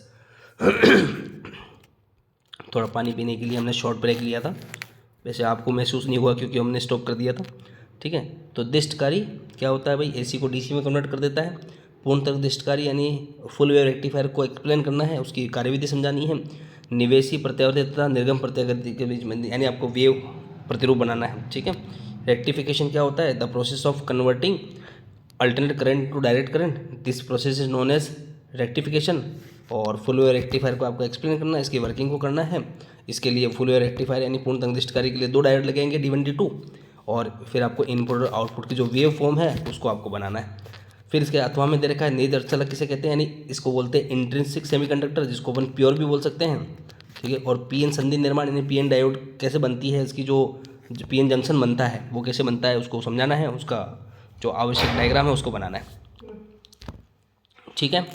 चलो लास्ट क्वेश्चन है, ज़्यादा विलम्ब नहीं होगा, 5 मिनट में ये खत्म हो जाएगा। A rectifier is an electrical device that convert alternate current AC into DC। सारी बातें भाई जो अपन ने बोला था वही चीज़ है। फुल वेव रेक्टिफायर के लिए अगर मैं सर्किट डायग्राम की बात करूँ, ये लो भाई, इसका स्क्रीनशॉट ले सकते हो आप। What is the full wave rectifier, ये रहा भाई, है ना। देखो वैसे मेनली फुल वेव रेक्टिफायर क्या होता है, फुल वेव रेक्टिफायर जो अल्टरनेट करंट है उसको कम्प्लीटली DC करंट के अंदर चेंज कर देगा। अभी मैं जब आपको वेव फॉर्म दिखाऊंगा जब आपको अच्छे समझ में आ जाएगा। ये गला सूख चुका है, गला बैठ चुका है, थोड़ा स्पीड से बोल रहा हूँ इसलिए। ये रहा भाई full wave rectifier, PN junction, forward biasing, अच्छा ये फॉरवर्ड बाइसिंग रिवर्स, हाँ ठीक है। वो फॉरवर्ड बाइसिंग के अंदर आपको पता है भाई PN जंक्शन जो होता है वो क्या करता है, एक कंडक्टर की तरह बिहेव करेगा, और जब PN जंक्शन रिवर्स बाइसिंग में जुड़ता है तब ये इंसुलेटर की तरह बिहेव करता है, ठीक है। तो ये देखिए मैं समझाता हूँ डायग्राम से, ठीक है। लैंग्वेज तो आपके पास है, लैंग्वेज का स्क्रीनशॉट लेके आप लैंग्वेज को समझ सकते हैं आराम से, बट मैं याद समझा देता हूँ आपको। तो वो होता क्या है, ये आपका इनपुट वेव है, ये इनपुट थी जो कि एक AC वोल्टेज था, ठीक है। अब जब ये ट्रांसफॉर्मर है जिसको आप TX लिख सकते हैं। ट्रांसफॉर्मर के अंदर 2 कोयल होती है भाई, ये दोनों कोयलें हैं। यहाँ से आप इससे इनपुट देंगे और ये इलेक्ट्रोमैग्नेटिक इंडक्शन पे बेस्ड होती है।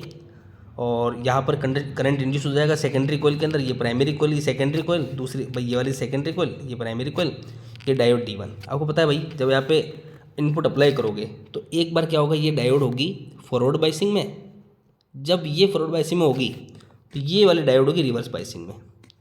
तो आपको आउटपुट कौन से डायोड की वजह से मिलेगा, आपको मिलेगा D1 की वजह से। ये आउटपुट मिला आपको D1 डायोड की वजह से, ठीक है। तो ये पॉजिटिव सर्कल था, इस पॉजिटिव सर्कल के अंदर डायोड 1 क्या है, फॉरवर्ड बाइसिंग, डायोड 2 क्या है, रिवर्स बाइसिंग। आउटपुट किससे मिला आपको, D1 से, क्योंकि फॉरवर्ड बाइसिंग के अंदर जब कोई डायोड होगी तब आपको आउटपुट मिलेगा और वो कंडक्टर की तरह बिहेव करेगी, ठीक है। बात करते हैं नेगेटिव सर्कल की, तो नेगेटिव सर्कल के अंदर ये वाली डायोड, अब देखो क्या होगा, जब नेगेटिव सर्कल की बात करेंगे तो डायोड D1 तो हो जाएगी रिवर्स बाइसिंग में, और क्या हो जाएगी भाई, ये हो जाएगी रिवर्स बाइसिंग, और डायोड 2 हो जाएगी फॉरवर्ड बाइसिंग के अंदर। तो प्यारे बच्चों अब इसके अंदर आपको आउटपुट किससे मिलेगा, वो मिलेगा आपको डायोड 2 से। तो ये डायोड D1 की वजह से मिला था, ये किसकी वजह से मिलेगा, डायोड D2 की वजह से। फिर आपको पता है भाई अगले रोटेशन के अंदर ये वाला चक्कर आ जाएगा, तो इसके अंदर ये वापस से क्या हो जाएगी, फॉरवर्ड बाइसिंग में हो जाएगी, और उस कंडीशन के अंदर आपको आउटपुट मिलेगा कौन सी डायोड से, D1 से। ये प्रोसेस आगे से आगे चलती रहेगी। तो आपको पता है भाई इसके अंदर क्या था, एक नेगेटिव सर्कल भी था, पर इसके अंदर नेगेटिव सर्कल नहीं है। मतलब ये जो कंप्लीट वेव है इसके अंदर कितने टर्न्स है, 3, और तीनों को इसने किस में कन्वर्ट कर दिया, अपर के अंदर, ठीक है। बाय द वे इसके अंदर अभी भी अल्टरनेट करंट वाली प्रॉपर्टी है, यानी प्रत्यावर्ती गुण अभी भी विद्यमान है इसके अंदर। इसको बोलते हैं हम उर्मी का गुणांक, इसको रिपल फैक्टर बोला जाता है। यस, तो ये आपका हाफ वेव रेक्टिफायर है, और हिंदी मीडियम देखो इसको दिष्टकारी और रिजुकारी बोलते हैं, और इंग्लिश में रेक्टिफायर बोलते हैं। ऐसी युक्ति जो आवर्ती धारा यानी अल्टरनेट करंट को डीसी करंट में चेंज करता है, अर्थात रेक्टिफायर एसी को डीसी में कन्वर्ट करता है। ये रहा भाई दिष्टकारी, बहुत उपयोगी है, का उपयोगी है, ये स्क्रीनशॉट ले सकते हैं आप। फिर पूर्ण तरंग दिष्टकारी, वही पूरी प्रोसेस है भाई, है ना। ये रहा पूर्ण तरंग दिष्टकारी, दिष्टकारी में 2 पीएन संधि डायोड होते हैं, इनको इस प्रकार जोड़ा जाता है, एक धनात्मक अर्धचक्र के अंदर और एक ऋणात्मक अर्धचक्र के अंदर। वो पूरा प्रोसेस वैसा का वैसा ही है, एक बार में वो फॉरवर्ड बाइसिंग यानी अग्र अभिनीति में होता है, और दूसरी डायोड पश्च अभिनीति के अंदर होती है, और पूरा सिग्नल मिल जाता है आपको। क्रियाविधि पूरी ये रही भाई, क्रियाविधि का भी आप स्क्रीनशॉट ले सकते हैं। यस, और PDF मांग लेना भाई मेरे को, है ना। ये लास्ट के 2-4 एक्सप्लेनेशन है इसके लिए, और नहीं तो doctor physics Kuchaman Telegram channel पर आप मेरे को ज्वाइन कर लेंगे, और वहाँ से आप पूरा पेपर डाउनलोड कर सकते हैं। अन्यथा देखो इसको थोड़ा बहुत समझने के लिए हर छोटी मोटी चीज़ें क्या किस प्रकार लिखना है उस तरीके, उसके लिए आपका एक कंप्लीट वीडियो रिकॉर्ड हो रहा है ना। जो भी मैंने कहा था ना वो सारी चीज़ें इसके अंदर है। जरूरी नहीं कि भाई हिंदी मीडियम वाले इंग्लिश मीडियम वाले लैंग्वेज में नहीं समझ सकते, सब इंटेलिजेंट होते हैं, ठीक है। ये रहा भाई आपकी इंटेलिजेंसी में मुझे कोई शक नहीं है। लोड प्रतिरोध ये भाई पूरा, है ना। समकारी फिल्टर, अब देखो इसके अंदर लास्ट के अंदर थोड़ा बहुत वो रिपल फैक्टर था, है ना, उसको कम करने के लिए समकारी फिल्टर का इस्तेमाल किया जाता है। ये D1 D2 बारी बारी से अपना काम करते रहते हैं, और आधे आधे चक्रों को पार कर देंगे, और लास्ट में जाके आपकी वेव निकल जाएगी, और वेव निकल जाएगी वो तो वेव पता ही है आपको। और ये इसका संगत वैसे ये बना सकते हो, वो भी बना सकते हो, है ना। इसके अंदर ये E1 और E2 की बात कर रहा है, यानी डायोड D1 और डायोड D2 की बात करेगा ये, ठीक है। दोनों कंडीशन के अंदर देखो ये नेगेटिव को पास नहीं होने देगा, तो दैट्स वाई फर्स्ट वाली कंडीशन के अंदर ये पास नहीं होगा। देखो जब ये रहेगा और ये, तो ये पास नहीं होगा, ये पास हो जाएगा, ये पास नहीं होगा, ये पास हो जाएगा, ये पास हो जाएगा, ये नहीं होगा। जो नेगेटिव सर्कल है वो पास नहीं होंगे, पॉजिटिव सर्कल पास हो जाएंगे। इसकी वजह से लास्ट में जो आपको वेव मिलेगी वो सारी वेव कैसी होगी, पॉजिटिव सर्कल के अंदर होगी, यानी धनात्मक चक्र के अंदर होगी। ये इसका आउटपुट वेव फॉर्म है। अब चलते हैं भाई अगले क्वेश्चन की तरफ। अगला क्वेश्चन क्या है आपका, नियत अर्धचालक किसे कहते हैं, और पीएन संधि निर्माण की प्रक्रिया को आवश्यक चित्र बनाकर समझाइए। निम्नलिखित डायोड का प्रतीक चिन्ह बताइए। तो प्यारे बच्चों इंट्रिंसिक सेमीकंडक्टर की बात कर रहा है, यानी शुद्ध अर्धचालक की बात कर रहा है यहाँ पर, ठीक है। तो शुद्ध अर्धचालक जिसके अंदर जैसे अर्धचालक की बात करें तो 2 होते हैं भाई, सिलिकॉन और जर्मेनियम होते हैं। इनकी संयोजकता कितनी होती है, इनकी संयोजकता +-4 होती है, यानी इनके आउटर मोस्ट के अंदर 4 इलेक्ट्रॉन होते हैं, ठीक है। तो 4 इलेक्ट्रॉन सहसंयोजी बंध बनाते हैं। तो इनका जो स्ट्रक्चर बनेगा बेटा प्यारे बच्चों वो कैसा बनेगा, देखो intrinsic semiconductor. And intrinsic semiconductor is a semiconductor which no other matters is, no other matters is present in it, यानी इंट्रिंसिक सेमीकंडक्टर एक ऐसा सेमीकंडक्टर है जिसके अंदर कोई और मतलब इसके अंदर इनबिल्ट नहीं होता भाई, है ना। डॉप्ड यानी इसके अंदर डॉपिंग नहीं होती, similar to mixing. Example silicon and germanium इसके एग्जाम्पल है, ठीक है। It behave like an insulator at absolute temperature, इसकी कुछ प्रॉपर्टीज भी लिखी है। Electrons are excited by the thermal energy, they are different from the pure semiconductor and they consist of some level of impurity. The conductivity of intrinsic semiconductor is more than a pure conductor is more than that of a pure semiconductor at the impurity. Okay, जब इसके अंदर impurities provide करेंगे ना, तब इसकी conductivity को बढ़ाया जा सकता है। यस, अब आते हैं आंतरिक अर्चालक, इंग्लिश में लिख दिया, इंग्लिश से अब हिंदी में आ गए। अर्चालक जो रासायनिक रूप से शुद्ध होते हैं, दूसरे शब्द में कहा जाता है अशुद्ध से मुक्त होते हैं, ऐसे आंतरिक अर्चालक कहा जाता है या शुद्ध अर्चालक कहा जाता है। इनके छिद्र और इलेक्ट्रिक छिद्र यानी होल, इलेक्ट्रॉनों की संख्या अशुद्धियों के बजाय सामग्री की तुलना में ही निर्धारित होती है। आंतरिक अर्चालकों में उत्तेजित इलेक्ट्रॉनों की संख्या छिद्रों की संख्या लगभग बराबर होती है, यानी N=P होता है। इन्हें अनओप्टेड या हम कहते हैं यहाँ पर इसको अनटैप्ड सेमीकंडक्टर भी कहा जाता है, ठीक है। ये भी एक इंपॉर्टेंट नाम है, वैसे NCERT बुक्स में नहीं मिलता है नाम। सिलिकॉन और जर्मेनियम आई टाइप सेमीकंडक्टर के उदाहरण है। ये तत्व आवर्त सारणी के चौथे समूह से संबंधित है और इनकी परमाणु संख्या क्रमशः 14 और 32 होती है। ये देखिए, ये इसका स्ट्रक्चर होता है, जिसके अंदर सिलिकॉन चारों तरफ से जुड़ा होता है, चारों तरफ सिलिकॉन है और इनकी संयोजकता कंप्लीट रहती है। यस, अब चलते हैं हम अगले के ऊपर। आगे क्या है भाई, दिष्ट कार्य। अच्छा, कुछ पोर्शन और भी है इसके अंदर। पीएन संधि निर्माण की प्रक्रिया को आवश्यक चित्र द्वारा समझाइए। तो प्यारे बच्चों, तो इसके लिए आवश्यक चित्र की तरफ बढ़ते हैं अपन। ये रहा भाई पीएन डायोड की पीएन संधि तल। पीएन संधि किसको कहा जाता है भाई? पीएन संधि वो इस तल को बोला जाता है जहाँ पर पी और एन आपस में आकर मिल रहे होते हैं, ठीक है। ये वाला पॉइंट, ये पी पोर्शन हुआ, ये वाला एन पोर्शन हुआ। पी और एन आपस में इस पॉइंट में मिलेंगे और इस पॉइंट पर क्या होगा भाई, होल और आप एन एक दूसरे को क्षेत्र को छोड़कर, यानी जो होल है वो इधर चला जाएगा और जो इलेक्ट्रॉन है वो इधर चला जाएगा और यहाँ मिल जाएंगे और प्लस और माइनस मिलकर एक परत बना देंगे, एक लेयर बना देंगे। इसी को डिप्लेशन लेयर बोलते हैं, ठीक है। ये पी टाइप इधर, ये देखो, ये माइनस इधर आ गया, ये प्लस इधर आ गए और दोनों मिलकर एक दीवार बना देते हैं। और दीवार बना देते तो ये क्या करेंगे, ये विद्युत धारा यानी करंट के फ्लो को रोकेंगे, ठीक है। तो इसलिए डिप्लेशन लेयर एक तरीके से इलेक्ट्रिक करंट को फ्लो होने के लिए एक ऑब्स्टेकल की तरह काम करती है, बाधा के रूप में काम करती है। चलते हैं अब आगे।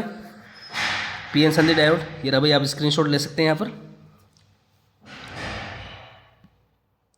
जब पी व एन प्रकार के अर्चालकों को परमाणु स्तर पर इस प्रकार जोड़ दिया जाए कि इनकी संपर्क सतह पर क्रिस्टलीय संरचना सतत बनी रहे, तो ये संपर्क पीएन संधि तल इस प्रकार पीएन संधि डायोड कहलाती है, ठीक है। जब दोनों तरफ मेटल जोड़ दिए जाते हैं तब ये डायोड बन जाती है। पीएन संधि के परिपथ को जोड़ने के लिए पी व एन के सिरों पर धात्विक इलेक्ट्रोड, अच्छा ये डायोड बनाने वाली प्रोसेस होगी। वैसे तो इसने संधि तल के बारे में पूछा था, तो संधि तल के बारे में अपन पहले बात कर चुके हैं। पी व एन की सांद्रता अधिक होती है। ये भाई विसरण धारा, जब इलेक्ट्रॉन इधर उधर चले जाते हैं तो उनके कारण करंट फ्लो होती है, यानी एक क्षेत्र से दूसरे क्षेत्र में चले जाते हैं, इनके कारण विसरण धारा यानी डिफ्यूजन करंट फ्लो होता है। और वहाँ पर देखो ये रहा भाई, संधि तल के नज़दीक इलेक्ट्रॉन व होल परस्पर, मेन तो ये वाली लाइन थी भाई, है ना। संधि तल के नज़दीक इलेक्ट्रॉन व होल परस्पर युग्मित होते हैं। युग्मित होने के कारण एक सीमित क्षेत्र में इलेक्ट्रॉन व होल की संख्या में कमी आ जाती है, जिनके कारण संधि के निकट पी क्षेत्र में ऋण आयन की संख्या व एन क्षेत्र में धनायन की परत बन जाती है। इसे अवक्षय परत बोलते हैं, इसी को डिप्लेशन लेयर बोला जाता है, ठीक है। और इसका जो इलेक्ट्रिक फील्ड होगा, इलेक्ट्रिक पोटेंशियल होगा, उसको अवरोधी विद्युत क्षेत्र कहा जाएगा, ठीक है। चलो, अब इसके बाद में एक लास्ट पोर्शन और जुड़ा हुआ है। निम्नलिखित डायोड का प्रतीक चिन्ह बनाइए, जेनर डायोड और पीएन डायोड का, ठीक है। तो जेनर डायोड और पीएन डायोड का जो प्रतीक चिन्ह होता है वो क्या होता है प्यारे बच्चों, वो होता है ये, ठीक है। मैं इसको ऐसे कर लेता हूँ, ये जो है ये है पीएन डायोड, ठीक है, और ये है जेनर डायोड। जेनर डायोड का जो स्ट्रक्चर होता है थोड़ा जेट टाइप का बन जाता है, ये बिल्कुल सीधी लाइन आती है और यहाँ पे थोड़ा सा ये जेट टाइप का बना होता है। तो ये पीएन डायोड और जेनर डायोड के प्रतीक चिन्ह है, ठीक है प्यारे बच्चों। चलो, इस प्रकार हमारा 20 मार्च 2023 का जो क्वेश्चन पेपर था, वो क्वेश्चन पेपर पूरा आपके सामने प्रस्तुत किया। उनके कंप्लीट सॉल्यूशन इस यूट्यूब वीडियो पर है। तो प्यारे बच्चों, मेरा गला बैठ चुका है, सही बताऊं तो मेरा पहले भी गला बैठा हुआ था, फिर भी मैंने इस कंप्लीट वीडियो को रिकॉर्ड किया ताकि आपके लिए एक मैं सपोर्टिव काम कर सकूं, ठीक है प्यारे बच्चों। वीडियो को लाइक करें, चैनल को सब्सक्राइब करें और वीडियो को शेयर ज़रूर करें। थैंक यू सो मच प्यारे बच्चों, bye bye, take care, best of luck for your further examination. Okay bye.